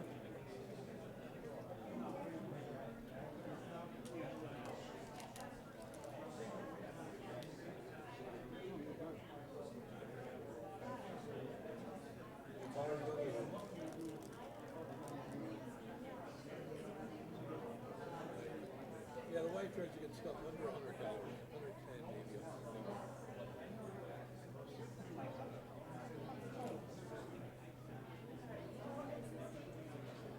Problem with the stuff like that, with under 100 calories, you eat the whole box, you lose. Well, you don't bring the whole box down. Yeah, I have, so like when I get like snacks like that, when I'm at home watching TV, I'm just bored and I just want a snack.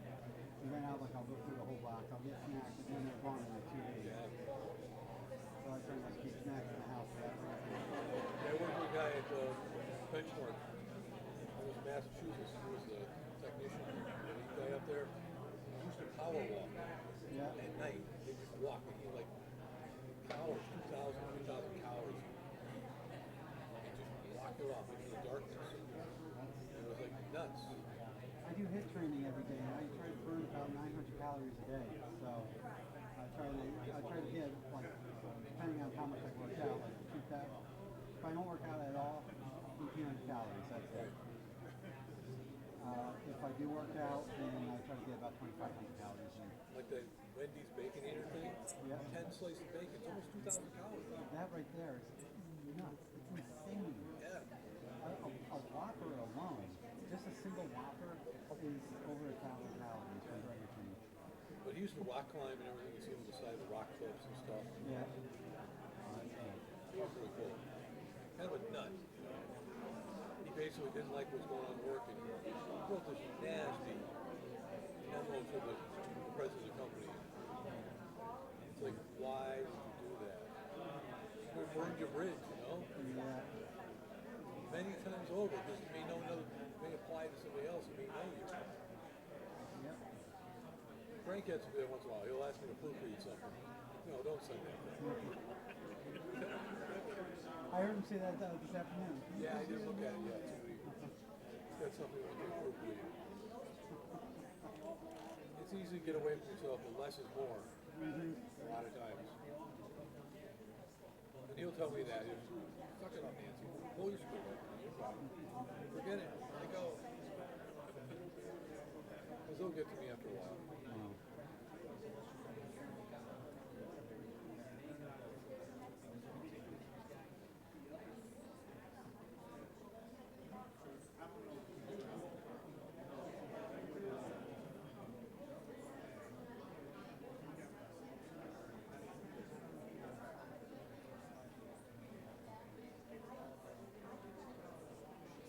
Whenever it gets this crowded, you always want to open the overflow area. That's Mark's planning and zoning. And you just put on the TV for the Zoom?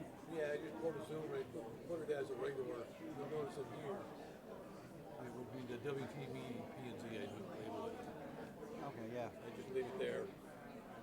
Perfect.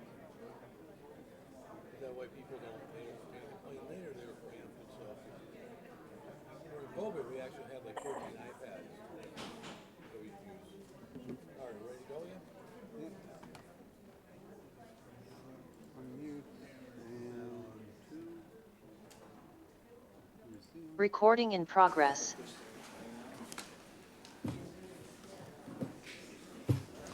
Okay. Any other questions for the applicant from the commission at this time? I do. I have. Go ahead. Go ahead. You Nope, go ahead. first, Dan. Go ahead. Through the chair. Is this a REIT? Is this a corporation doing this, or is this a private investor? It's a private investor, and private investment group, yeah, looking to Is it develop. part of a REIT? Is it part of No. an investment fund? No. And the question I had about the apartments, they are pretty much going to be apartments. They're not going to be condos or Correct. They would be it's a for-rent apartment properties? Okay. project, yes. And that's what I have for now. Thank you. I have a few things. So I think you can see by looking around, there's a lot of concerned people. Yes. I don't think we've ever packed a house like this. And I can understand their concerns. A lot of these people are homeowners that purchased next to property that is residential. And making a swap to commercial could impact not only them, but the values of their homes and the quality of their lives. So there's we're gonna have to talk about a lot of different stuff. I'm sure that they have concerns about traffic, noise, taxes, and all kinds of different effects. I know you pointed out the intersections of where the traffic will impact, but I was thinking about where is it gonna go after that? Like, generally speaking, trucks are gonna wanna get on the highway, so what is gonna be their best routes? The anticipated truck route would be down 63 to 84.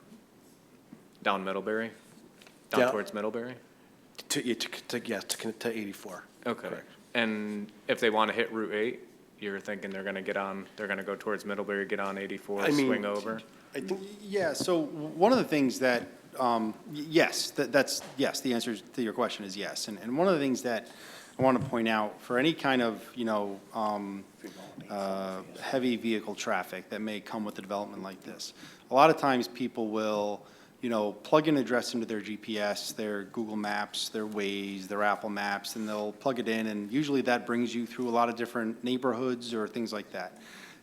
Commercial vehicle operators that would be coming to a facility like this, they actually don't use those apps. They use apps like Hammer and Truck Map and other GPS navigation software that is specific for those heavy commercial vehicle operators, because they want to make sure, and it's kind of almost remarkable when you actually use those two, the more pedestrian application ways, things like that, versus these other commercial applications, because they don't take you through those residential streets. They don't take you through those neighborhoods. They direct you on state roads. They direct you to state highway facilities, because they know where that commerce needs to be, and they don't want to encourage or allow for any of those vehicles to kind of get through some of those neighborhoods or have those adverse impacts. So yes, that's the answer to your question, is they would go up 63, down 63 to 84, and they had to go to Route 8. They take 84 to 8. Okay. So one of the concerns I thought of also is the noise. My dad was a terminal manager for several different trucking companies, so I know they run nonstop, and you have trucks in, out. So although I know the numbers may be lower than, say, a grocery store, the noise is much greater. One of the things you said was you were proposing like a 200-foot buffer, but I don't think that was actually called out in the setbacks, right? So it wasn't, and obviously seeing the public interest for something like this, right? And I'll probably say this a couple times throughout this process. I don't, I expect this to be a multiple hearing night discussion. What we submitted, I think, can only get better by soliciting feedback from the commission and the public. So there are certain aspects, I think, that we can, propose to, further enhance and have additional requirements associated with this that can hopefully address a lot of these concerns. And the question is, we're at a master plan phase. So we aren't doing the detailed site design reviews. There are a number of things just off the top of my head that we can probably incorporate and propose to address a lot of those specific issues. One, we can put in a requirement that these types of applications require, significant additional buffers, or, we could go down a number of paths. We could even look at conservation easement areas, things like that, right? And I think we can also do and include a noise study requirement, because I think whatever these operations are or may be, I would never propose or recommend that it should just be limited to this discussion. It has to be at that site plan application. And frankly, it has to be at the specific use discussion, right? If we're proposing a 4-lot industrial subdivision, and we have one building that's in close proximity to the residents on Middlebury Road, whatever user or use would go into that facility, it's very important and critical to understand what it is, how it operates, and what the implications could be, right? Because if, depending on the use or things like that, and I think a noise study requirement is a perfectly appropriate thing to add to this regulation, so that any individual application needs to include a noise study, and it needs to include, I've been a part of a number of industrial type developments like this, and commercial for that matter, that include a noise study requirements. I'm not familiar if Watertown has a specific noise ordinance. It has an ordinance. It used to be in the zoning regs, but now there is a noise ordinance.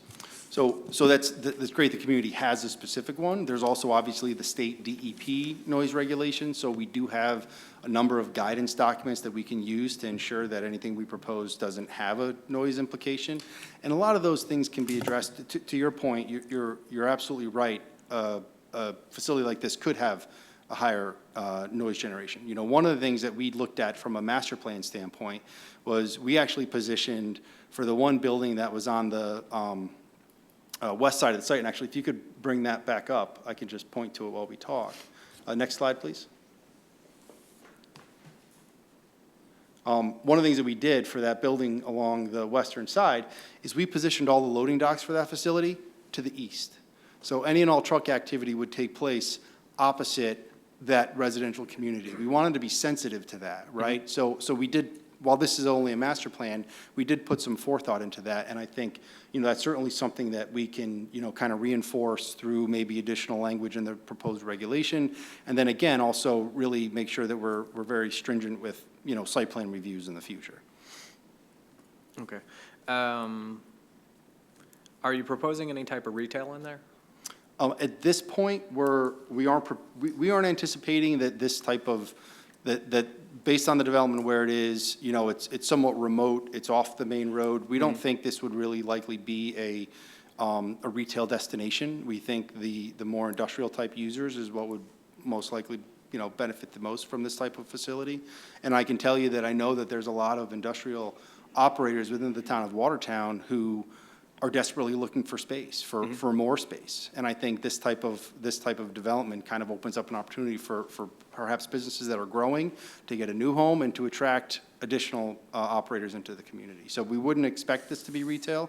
I don't think we explicitly precluded it in the master plan because we wanted to be somewhat consistent with even the zone to the east. The existing zone to the east, that's a restrictive industrial zone that allows retail. That's actually where a lot of the retail lives. So we weren't specifically precluding retail as a use, but from a practical standpoint, we wouldn't expect this to be a retail destination. Okay. Did you bring this before economic development? I believe I did not. I'm not sure if the development team had discussions with economic development, but we can certainly do that as part of this process. All right.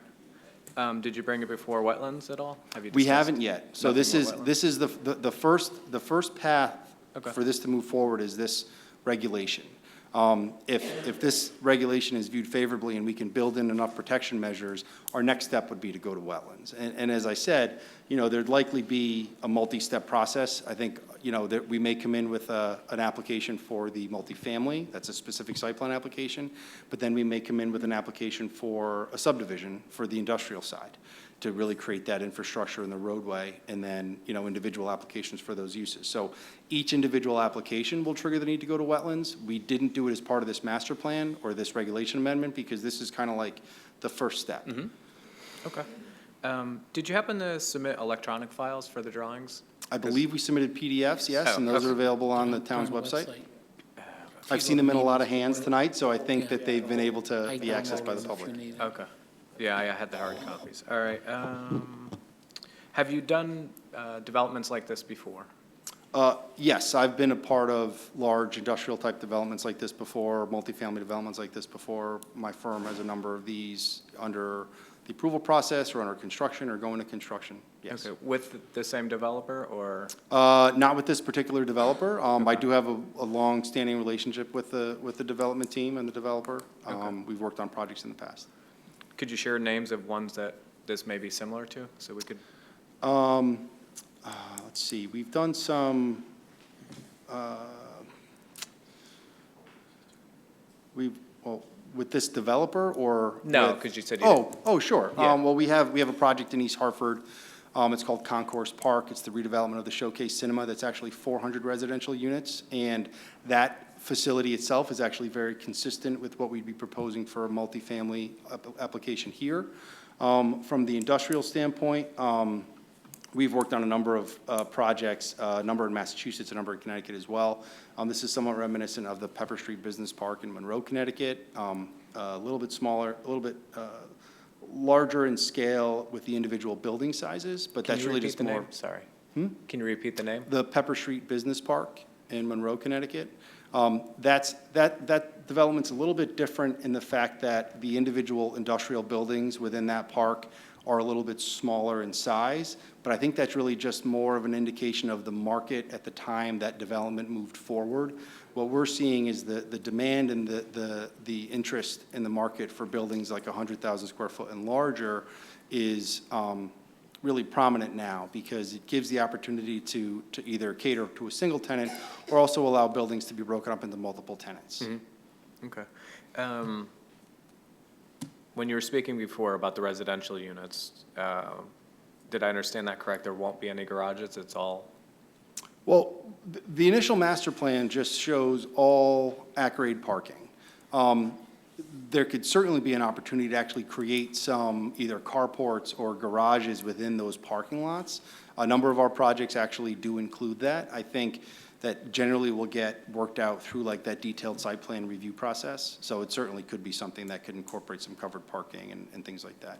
Okay. One of the components that I'll point out is the building code in the State of Connecticut Building Code as of January 1st requires that developments like these incorporate EV charging capabilities for up to 10% of the parking spaces. Yep. What we found is it's actually, you can certainly do that with surface at-grade parking, but it also lends itself to creating some additional covered parking with some charging capabilities in there. Because oftentimes, if I'm looking for a new apartment or a residential community and I have an EV, I want to be able to make sure, I'm gonna secure that covered space. I'm gonna secure my parking space and have it be more assigned. So it's more reliable that way. Mm-hmm. What's the proposed square footage of the units? I think we'd anticipate something like this would probably be a range from maybe 1,000 to 1,500 square feet. Any clue of pricing? Not at this point. I think if we, if the project progresses and we can certainly provide a lot of that information as we get to the site plan process. All right. Any affordable units? Yeah, we're proposing to what's in the regulation now is to at least 10% of the units would have to be deeded affordable. Okay. And affordable is such a particular word. Right. I certainly would never want to do something that would look like a slum, right? And I don't want the word affordable to be deemed as something that could lend itself to that, right? Right. Workforce housing is another term that's far less offensive, because it really does create an additional housing opportunity for some folks that are in the town now that may not be able to afford the current housing stock. Right. I think that's all I have right now. Thank you. Any other commissioners have any questions at this time? I have an Yes, go additional ahead, Lo. question. Back to the traffic study, I'm just curious on the large buildings that you have, if they took into consideration what could actually go in there, and how would that impact the traffic? For instance, let's just say you had a warehouse distribution center, would that generate more traffic than a manufacturing company that ran island machines? So I was wondering if you could help me understand how you came to that traffic study and without knowing what's actually going in there. Sure, absolutely. So what we're seeing in the market, there's a tremendous demand for industrial use for these types of spaces. Our traffic study has been prepared assuming it was like a warehouse distribution type facility. To your point, if it was a manufacturing use, that could generate more trips. The beauty of the process that we've outlined is that if this were to be developed as strictly warehouse and industrial or warehouse distribution, our traffic study was based on that, and it's shown that actually those trips could be accommodated on the network without the need for additional mitigation. Once applications are brought before the commission in a formal site plan process, those will need a traffic study as part of that application. And if the use is something different, it would need to look at traffic differently. So the Institute of Transportation Engineers has a trip generation manual which establishes trip generation rates for specific uses, and those are based on both regional and national studies. And there's actually, I think, 11 different uses which kind of fit into that industrial category. So not all industrial buildings are the same. A manufacturing facility could certainly have a higher trip generation than a warehouse facility. A lot of times people hear, and it may or may not come up tonight, but, the Amazon effect and what they call last mile facilities. Last mile facilities and the logistics train and the logistics operation, a lot of different uses that work in concert with each other and things like that. We don't think that we aren't proposing or designing any of the facilities from a master plan standpoint to accommodate a last mile facility. Those do have different traffic generation requirements, and those frankly have different operational requirements. You may see a facility that has 300 van spaces. That's going to operate differently than a traditional warehouse distribution facility. So what we've proposed is more of that warehouse distribution, and our traffic study was based on that. And the beauty of, again, the way the process is laid out is that any individual application for any individual lot, right, if that use is going to be different, we have to look at it from a different perspective from a traffic standpoint. And because this development meets that criteria to be reviewed by the DOT, every time something happens, the DOT takes a look at that traffic study again, and they have to agree with the use. We've permitted different manufacturing facilities and last mile facilities with the DOT. They are very sensitive to uses like that, and they make you do additional analysis from a trip gen standpoint. We actually had, we were working on one where they're like, well, we actually want you to go out and count a couple of these facilities and justify the trip gen to make sure that we're doing the right thing. And we've had to do that. And I think in this instance, again, any individual site plan application would have that same requirement. All right, and then to the residential side, you had said you had done units that are like 400 or of that magnitude. Have you seen an increase in crime? Has that attracted more crime for those areas? Not that I've seen. And again, the projects that I've been a part of, the clients that we work with, we want to create nice, safe environments where people want to live. I mean, we certainly have an affordable component, but I'll tell you, with the cost of construction these days, nobody wants to nobody is investing the capital needed to build a project like this and allowing, low bottom rents and crime to come in, right? It's the lenders won't allow for it, and the people that are investing their money into develop these things don't want that. What we've seen anecdotally is, oftentimes there are, it's the older product that may be multi-generational, or it's depreciated to a certain point where sometimes people let things fall into disrepair, and that's where you see the rents drop and the crime come in. It's not these new developments. These are from an investment standpoint, from a construction cost standpoint, from an interest rate standpoint. These are the stuff that's being developed today is being looked at in a very different way, and it's something that these developers want to make sure is aesthetically pleasing, is amenitized. It's going to attract those people to pay the rents that are needed to support the development. Thank you. Any other commissioners have any questions for the developer or the representative here, Mr. Solly? I have just a couple quick questions for you. Do you know what the fair market rent for Watertown is? I'm sorry? The fair market rent for a one-bedroom in Watertown is? I don't have that information. Okay. I'm the engineer. Right. Well, you're making the full presentation. I am, and we can certainly provide that. And I think one of the things that I want to offer to come back with, because I know there's going to be a concern about school-age children and market rate and taxes. We've worked with a number of different, planners and economists, and I think we can offer an additional supplemental report to the commission to review that can kind of talk about some of those aspects. You mentioned taxes before. We can provide some additional analysis regarding a project like this and potential impact of taxes and things like that. And that'll include market rents and the affordable rents to kind of paint a better picture for your understanding. Okay, what was the name of that park? It was East Hartford Converse Park? It's called Concourse Park. Converse? Concourse. Concourse Park. Yeah. It's right off of 84. It's the former Showcase Cinema. Does it have an address? It's Silver Lane. I don't know if it has an address. If you search Concourse Park, there's been a lot of press about it recently. It's something that the city's very proud of. Been in the news. It has. It has, yes. And that development is something very, consistent with what we think we'd want to propose here. Okay. Have you ever considered, you have a bifurcation here between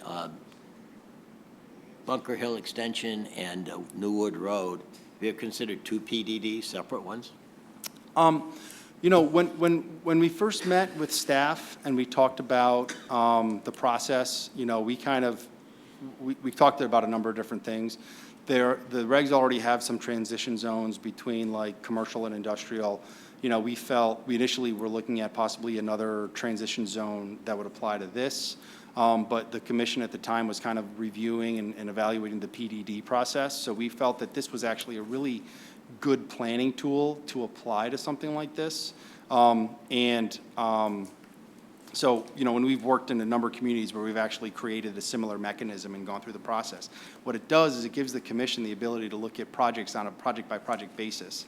So rather than do two PDDs, we think, because right now it's one assemblage of properties, we've tried to look at it from a planning standpoint to create that bifurcation, but I think we can still do it under the one proposal that's before you. Okay. Do you have any idea what kind of heating they're going to supply here? Is this going to be propane, gas? Is it going to be electric, or is it going to be oil?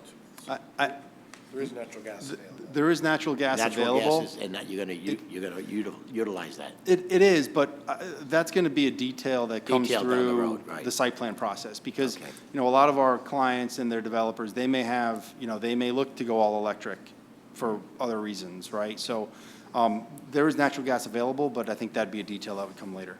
Okay. Any other questions from any of the commissioners? For added, the former Showcase is 936 Silver Lane.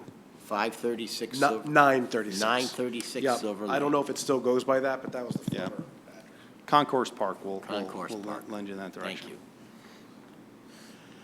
you. Okay, thank you. We're now to the public and its opportunity to speak now.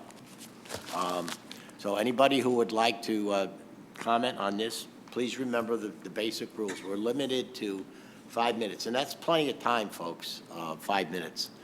So you'd have to approach the podium, give your name and address, and your opportunity to speak. Thank you. Thank They you. want to sit here? You want us to You move, or- would take a seat Sure. in the peanut gallery, please. We'll take copious notes. Thank you.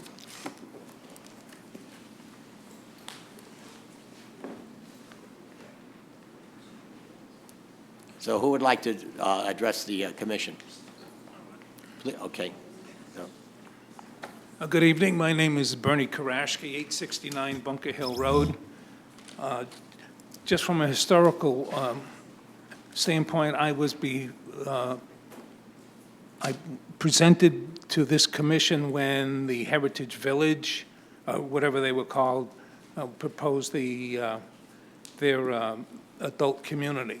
My concern is twofold, and as the gentleman kind of broke it down to the residential and then the commercial.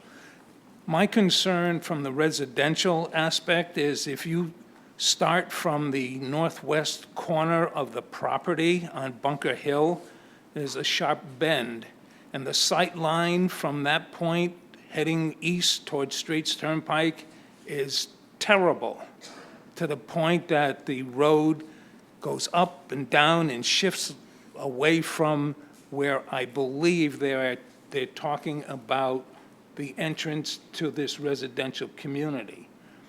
So I think that there needs to be some consideration for a restructuring of Bunker Hill Road so that the sight lines become safer, because even though the gentleman said that all you need is one kid and the bus needs to stop there somebody coming over that hill on a nice snowy day, you might as well just leave the wrecker there. So that's my consideration, concern about that. On the industrial side, I don't understand how they have access to New Wood Road, because all that is wetlands. Their property does not abut to New Wood Road. There's a segment of property that's owned by Southbury Equipment, and then there's an area that's owned by the town of Watertown. So how do they get access to New Wood Road? Thank you. Raise your hand if you'd like to approach and speak. Yes, ma'am. Or miss. Thank you. For the record, my name is Melissa Allen. I live at 1201 Middlebury Road. I've prepared a letter, and I will hand it to you guys after for the records. Solely Engineering for WPH Holdings LLC has proposed a text amendment to establish the Bunker Hill Road Plan Development District on the parcels mentioned above on my letter. The application looks to establish an overlay zoning district that will allow for mixed use, residential, and industrial. The industrial plan calls for 194 tractor-trailer parking spots and 767,000 square feet of industrial buildings, 7 apartment buildings, and 294 parking spots. The residents of Watertown, the people here today, oppose the proposal for many reasons, including the following. 1, the plan of conservation and development. Is this plan consistent with the plan of conservation and development? While they say yes, the plan says otherwise. Per the current plan, and I quote, Straits Turnpike North is located on Route 63 in Bunker Hill Road and serves as a transitional area between the Straits Turnpike commercial area and residential neighborhoods to the north. Current uses include single-family homes, residential care facilities, and office space. Public service surveys conducted during the POCD process indicate that the community is split over whether to permit or prohibit commercial development, not industrial, commercial. The future land use plan recommends that future development proposals in this area should be designed in a manner that is consistent with the transitional nature of this area and should be considered on a case-by-case basis. Special consideration should be given to potential visual and traffic impacts surrounding residential areas, and the community outreach should be conducted for future development proposals. Approval of this application is prohibited because it is contrary to the plan of conservation and development. It does not seek a case-by-case development pattern. Rather, it seeks a blanket, wholesale zone change to industrial adjacent to existing residential zone. Moreover, if consideration is given to the visual and traffic impacts as required by the Plan of Conservation and Development, then this application cannot be granted as it would cause unprecedented increases in traffic, which would forever change the character of the area. Number 2, zoning transitions. The proposed property is currently R70 and directly abuts IR80 and R70 and R30 residential properties. The proposed plan does not mention how they will transition to the R70 and R30 residential properties on Bunker Hill and Middlebury Road. Based on the proposed site map, industrial buildings would be in direct contact with R70 and R30 residential properties, stating only a setback of 35 feet. Where is the buffer? This is not transitional. Overlay zoning. The key characteristics of overlay zoning is that it layers another set of regulations on top of the existing zoning regulations, but it does not replace them. The proposal presents an overwhelming focus on the industrial side behind a screen of mixed use. The parking spots for the industrial side include over 1,200 parking spots, with 194 of them marked for tractor trailers, while the residential side only has 294 spots. That is over 423% more industrial spaces than residential. Is that really mixed use? Is that transitional? Traffic. The preliminary traffic study was conducted on Straits Turnpike, Davis Street Extension, and Bunker Hill Road and Newwood Road. It did not address the traffic that would be deterred to Middlebury Road, a residential road that constantly sees increased traffic flow when Straits Turnpike is backed up or just people trying to avoid the lights as a cut-through. Middlebury Road is a 25-mile-per-hour road and has recently been reported by the town as a road that has seen speeds as high as 95 miles per hour. This traffic study is not complete and should require a DOT study, which I know that they did mention would happen. You've asked for 5 minutes, but I'm going to let you continue till you're finished because Thank you have you. a well-prepared written presentation. Thank you. Okay. I'm almost And done. it will cover a lot of bases that other people. Yes, Okay, I agree. thank you. I agree. Thank you. I want to address in the traffic study, they quote-unquote say peak hour. The study reports the development will generate 193 new trips during the morning peak hour and 218 new trips during the PM peak hour. What about the other hours in the day when school buses are traveling and parents are trying to get their kids to school and work? Traffic from distribution facilities does not run for 1 or 2 hours a day. With parking spots available for 194 tractor trailers and the unknown amounts of loading docks, which are not mentioned, it seems impossible that the surrounding roadway network could accommodate this without any off-site improvements. What will these off-site improvements cost the town and its residents? Lastly, industrial zoning overlay pollution, noise, lights, visual sightline, environmental protections, contaminated snow removal, diesel fuel, blasting. I'm sure there's more that I did not include. To say that there will be no impacts to the current environment is inconceivable. The surrounding neighborhoods will hear, see, and smell the impacts of this plan for years to come. The proposed plan states a 35-foot setback, 35 feet. How is that transitional? I appreciate your time.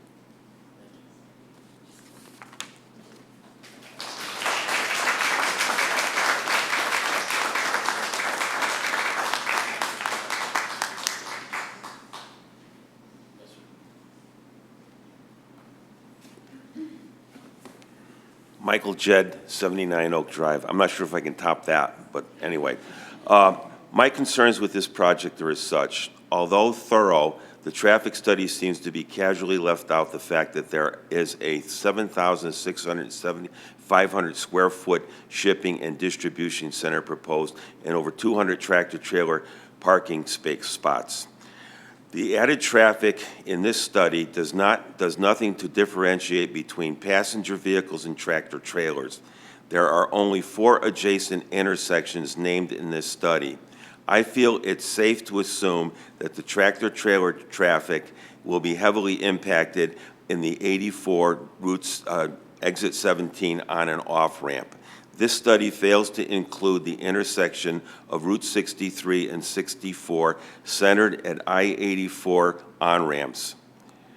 I'm sure everyone in this room has sat on 63 headed south attempting to turn left to access the eastbound on-ramp and noticed the delay at current traffic flow, not to mention the tractor trailers that are exiting westbound and attempting to turn right onto 63 North, the direction they would be turning to access the proposed project.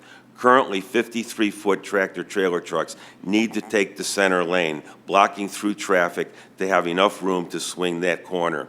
Secondly, 500 square foot of roof over the distribution centers, coupled with large areas of asphalt associated with parking, will create a huge stormwater runoff issue. The project area is currently sloped downhill and from Newwood Road down toward Bunker Hill. Even the engineered basin system will be the issues. Just look at the current retention ponds and runoff basins that do not work around town. Loop Road, Claxton Avenue, and Bell Meadow Road are prime examples. Not to mention the water would be running downhill toward Bunker Hill to a pond and wetlands where the housing is proposed, into an area that has previously been proven and contaminated by dry cleaning products decades ago. So there are probably PCBs and carcinogens on that property that should be addressed by the Connecticut Department of Environmental Protection before anybody starts that project. I know in Kensington, where I first came from, there were orchards there that were sprayed by Alar, and a development company wanted to come in and build homes. That land is contaminated to this day, and nothing can be done on it except just walking for residential places where there's parking areas along the Chamberlain Highway. That land could never be developed. I think the town needs to look at this seriously before they do anything in that property. Third, the description of the housing sets limitations on construction. Described in the limitations is a restriction of 60 feet from the ground level to peak, not including unattainable areas. Building standards say 10 feet per floor. That's a 6-story residential building, not the 3 or 4 that they're talking about. Need I say more? Fourth, there goes, where does this rezoning end? Watertown's plan for conservation and development states to retain an agrarian feel to the areas of low impact R70 and its agricultural roots in the southwest corner of town. How does this plan fit into that concept that the town has? Thank you very much for your time. I appreciate it.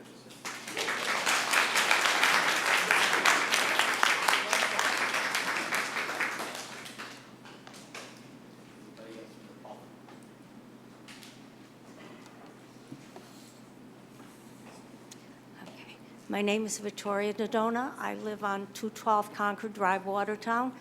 I've lived there for over 40 years. My concern with this is not so much for the character, but the safety. Straits Turnpike is a mess. I've been down that road. There's only one light at the intersection. You try to get to a grocery store, take a left there, and you take your life in your own hands. Commercial Street is a mess. You go to the bank, it's considered an exit. There's trailer tractors, there's cars from the car store there and where they park, and they block the vision on both sides. I've had to drive to the middle of the road and almost got hit. People are speeding up and down. So I don't know where they are coming from saying that it's not going to affect traffic on 63. I just don't understand that. Nothing's done about Commercial Street. And there's going to be other things that are going to happen, and they're not going to be addressed, just like Commercial Street. Thank you, ma'am. So, okay? Thank you. Anybody else? Mr. Mango?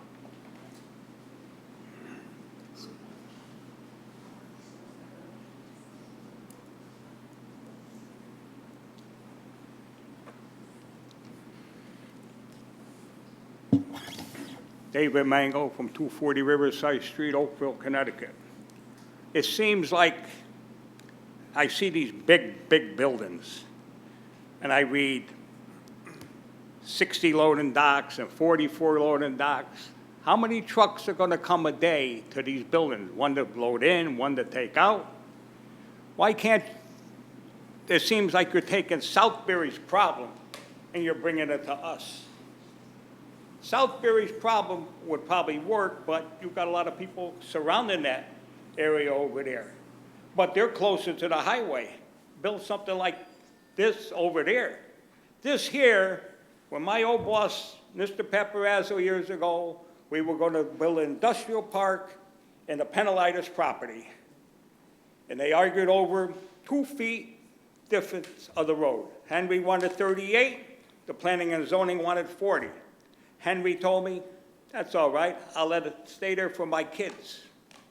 He had the right plan. I don't know if he would have the plan that was there, but I know I could get it from his relatives because I know them pretty good. He had the right plan. He would build an industrial park in there. It would look like Heritage Village. It wouldn't be these massive buildings. It'd be a building maybe the size of Tech Systems or like Siemens Company over here. They would be nestled in here. The road would wind around. Everyone would be secluded, and it would look good. The pond would look good. Everything would look good. But why go with these big buildings? When I see all these loading docks, that's a lot of truck traffic, man. And you're going to come out by Dunkin' Donuts? Impossible. Ain't going to work. It's too much traffic. You got enough of traffic now coming out of McDonald's and all that. The other day I come out of the Wells Fargo Bank. I want to go towards Watertown. I got to wait there 5 minutes. Cars back and forth, back and forth, back and forth. You want to bring all these trucks? Nah. If I was them, I'd break it down to small factories, not these big. You take 287,000 square feet, you got 40,000 acres to a 40,000 square feet to an acre. That's a 7-acre building. That's a monster. That'd be as big as the land field up to here. That's huge. Why so big? Stay small, little factories where you can have people working and you don't have all this traffic. You'd have less. But if you want to build this distribution facility, I know where you could put this in town, and the town would make a lot of money, and it'd be right close to the highway. But try to break things down, make it smaller. Go with his original plan that he had. He was a smart person that grew up in rags, and they were multimillionaires. Please They're all address the dead and commission. gone. Thank you. Okay, and you have 5 minutes. Thank you. Thank you, Mr. Mango. Say to his plan. Anybody else? Yes, ma'am.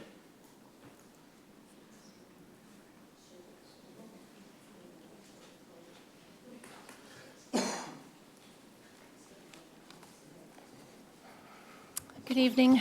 My name is Jennifer Marr. I live at 68 Abbott Farm Road in Middlebury, Connecticut.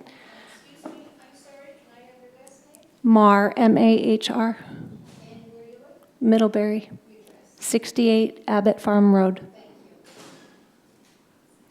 I'm the president of the Middlebury Small Town Alliance, the group that organized opposition to a distribution facility proposed on the former Timex World Headquarters on Christian Road in Middlebury. I'm here this evening to share our experiences in Middlebury over the last 9 months that we have opposed that project. And I also am here to advocate for the residents that live on Route 63 between the 63-64 intersection in Middlebury and the Watertown Stop and Shop specifically, but all Middlebury residents generally. Over the last 9 months, hundreds of Middlebury residents have attended 11 meetings or public hearings, raised over $80,000 to pay legal fees and expert witnesses, challenged the Conservation Commission's decision to approve a wetlands permit in court, and we're now preparing for a battle at planning and zoning. From this experience, I would offer the commission the following comments. What kind of warehouses or distribution facilities will these be?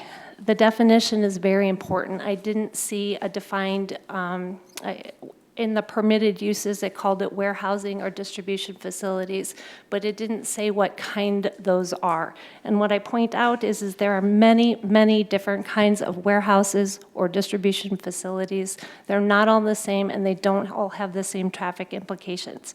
The applicant was asking, I believe, for a 60-foot height And so that sounds a lot like a high cube warehouse. And if so, there's 6 different subcategories of high cube warehouses. All of them have vastly different traffic implications. So I would ask, what code was used in the traffic report to generate their study? Because a general warehouse code and the ITE code for high cube warehouses has different results there. So that's really important to know that, for example, are you having cold storage with ammonia-based refrigerant? Would it be a final mile facility, which I guess they did not intend, but or a mid-supply chain? How long will the goods be stored for? Is it a bonded or a customs warehouse? What kind of goods are going to be stored? Is it food, electronics, or consumer supplies? And what's the security plan to keep thieves away from these top 3 highly targeted goods? Other questions I could think of asking, which are, this use is designated by the Connecticut DEP 2004 Stormwater Quality Manual as a high pollutant load site. So if you're considering a zone change from residential property to a very highly industrial use that generates a higher than normal pollutant load, that has implications for the stormwater quality system that's used. It also has implications for how the residents in the surrounding area experience that development. It cannot be lightly considered as you think about the zone change. This is a global picture that I would urge you to consider instead of a specific project, because the protections that you build in ahead of time or don't build in ahead of time are very specific to the kind of building that you're using. And so if you don't specify that and just toss it to the wind as anything goes, at the site plan level, it will be too late because you won't have the opportunity to build those protections in. For Middlebury specifically, I would like to point out that we're already battling at exit 16 on 84 unwanted development that threatens our small town atmosphere, our new high school drivers at Pomprog High School, the air quality for our children at Long Meadow Elementary School. I do believe that the NVCOG report that was submitted should have also considered our project when it was considering your project, because bookending Middlebury with 2 high traffic producing projects is going to squish us in the middle, but there's just no way that trucks aren't getting off at exit 17 to drive through Middlebury and also getting off at 16. So if our traffic going from exit 17 to down 188 is projected by their own traffic report to be a 30 to 35% increase, and this project is projected to be a 30% increase of traffic up 63, that's potentially a 60% increase in traffic at exit 17. And I don't think that anyone has considered how the state is going to already redesign that intersection. Jennifer, you're at 5 minutes. I'll Thank give you. you another 2 minutes. 2 more seconds. For the people who have to live on the 2-lane Straits Turnpike and try to turn left out of their driveway, I just can't imagine the impact that that's going to be on them. So I would urge you to take a global view, to think about the 2 towns before you approve a project that was threaten people's homes and their value of their properties. Thank you.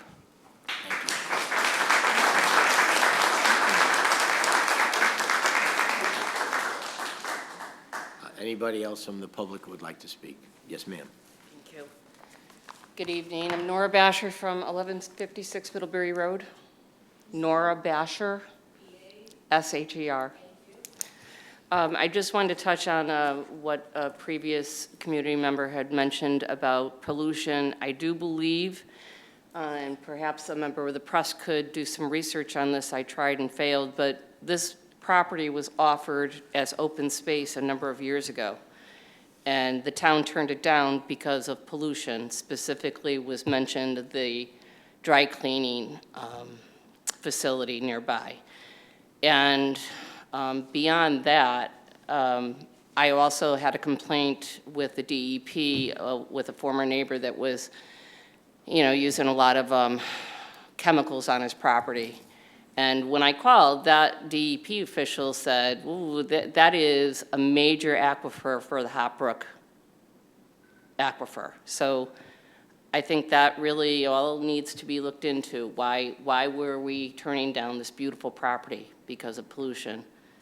And we're going to disturb that property now, going further into polluting Hot Brook further. Thank you. Thank you, Nora.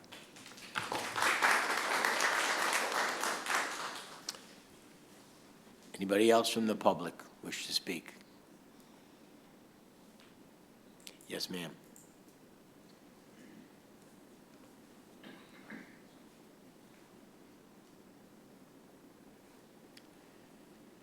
Good evening, gentlemen and lady. My name is Elizabeth Vashutinsky. I live here in town in Oakville at 514 Sylvan Lake Road. Can you spell that, Carol? Of course, after so many years. You can even spell it. I have a question. I'm fascinated by tonight's conversation and the toing and the froing, but perhaps I was sleeping for a moment because I haven't heard anybody mention basements. Do all of these buildings that have been talked about tonight, and even in the drawings, I don't see that any basements are mentioned. Can I ask for a question to be answered?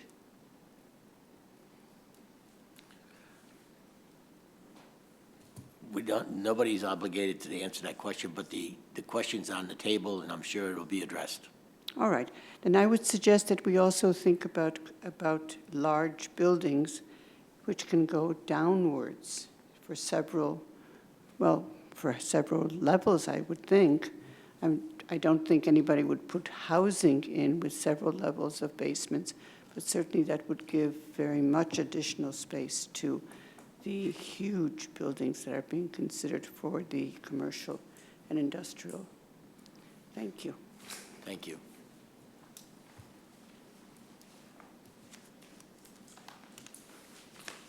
Anybody else from the public wish to speak, to be heard? Does anybody else from the public wish to be heard? Yes, sir.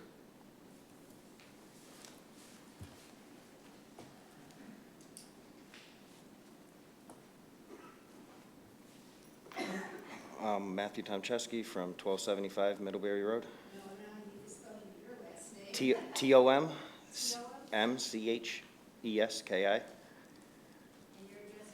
1275 Middlebury Road. So my property butts directly up against the back of this proposed industrial setting with these huge buildings. The one thing I haven't heard anybody mention at all is the light pollution. I already can't see a star in the sky due to all the car dealerships and everything out on 63. It bothers the animals. You know, they act a little wonky during certain parts of the time of the year. And we're just going to put 4 huge buildings that are going to require security lighting at night, going to require parking lot lighting. You know, what are the hours of these facilities? Are these warehouses that operate 24 hours a day? Are we going to have tractor trailers moving in and out throughout the night? I mean, it's a very quiet neighborhood. That, along with the amount of animals that I see going to be displaced out of this area. I mean, there's a ton of animals that live back there and breed back there, and that's their home. And I mean, to me, that's the big thing. I mean, I moved to Watertown because of the feel of the town, a nice old agricultural town, a lot of rural feel to it. And I feel like over the last 5 years, I've seen it make a big jump, moving more and more towards being more and more developed. And I hear, you know, demand for industrial buildings, but if that's the case, why are there so many empty industrial buildings in Waterbury right next door? I understand it's expensive to fix up old buildings, but, you know, I hear conservation 30 times tonight. What is conservation when you're ripping down trees? How is that conservation in any way? You're ripping out trees and ripping up ground to put in pavement. That's not conservation in any way. End of the day, the regulations, I believe, are in place for a reason. They were set there for a reason, and now we're looking for exceptions to change them so that we can put in things that help out certain people. And the residents are the only ones who are going to suffer. And that's about all I got. Thank you, Matt.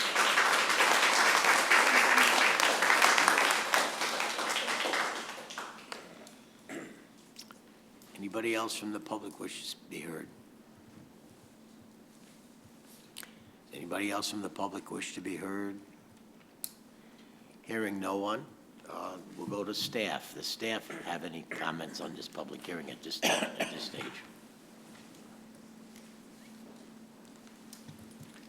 Mr. Chairman, we realize that this is a major project, and this is certainly not likely to be continued, not concluded in one night. So we just looked at, made a preliminary report for you, which is in your hands, which just summarizes some of the initial proposal, initial preliminary discussions. And we just made some comments in terms of some items that the commission may want to obtain additional information on.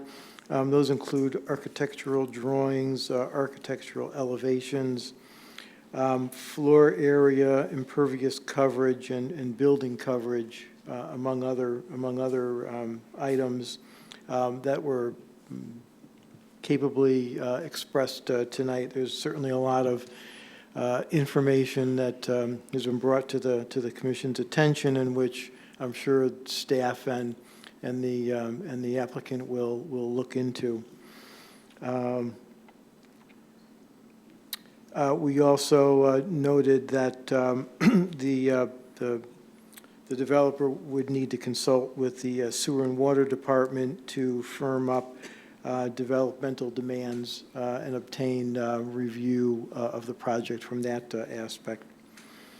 And that's really all that we have to offer tonight.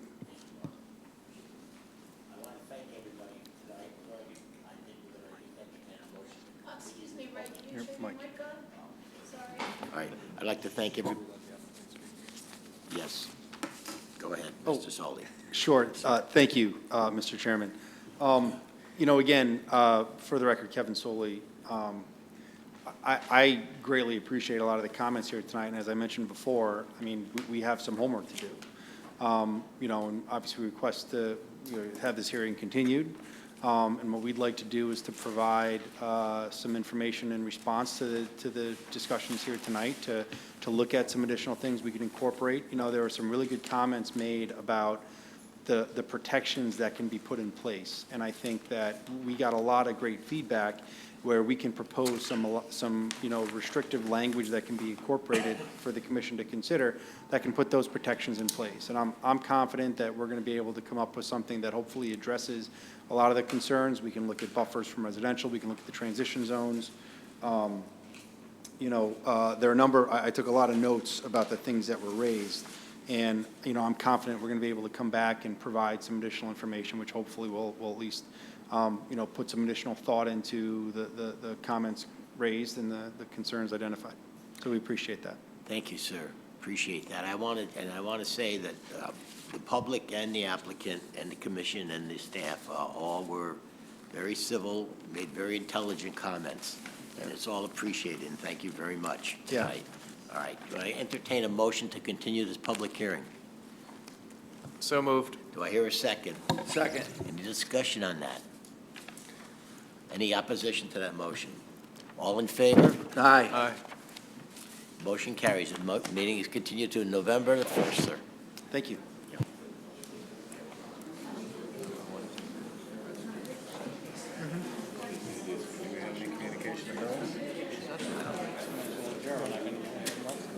Communications and bills. Where's everyone going? Yeah, right. We got to quiet everybody down. Thank you, absolutely. Yeah. When are we I was just going to ready? say, so these are video. Balls off over here. Cold in there, huh? I shut the mic. You know what I feel? My knees. Is that true?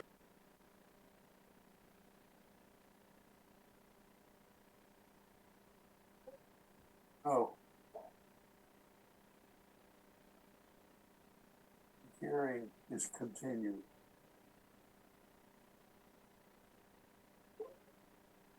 No, I'm getting out of here.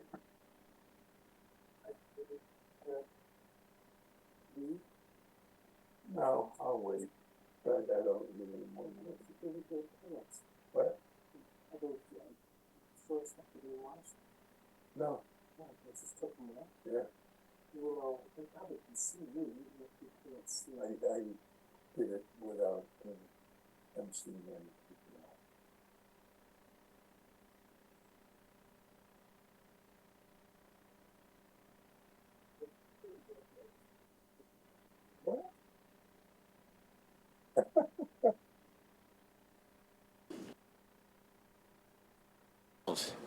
To discuss. What's it doing on the agenda? All right. Next meeting date, November 1st, 2023, to have a motion to adjourn. So moved. Second? Any opposed? Nope. All in favor? Aye. Okay, thank you. Meeting is closed.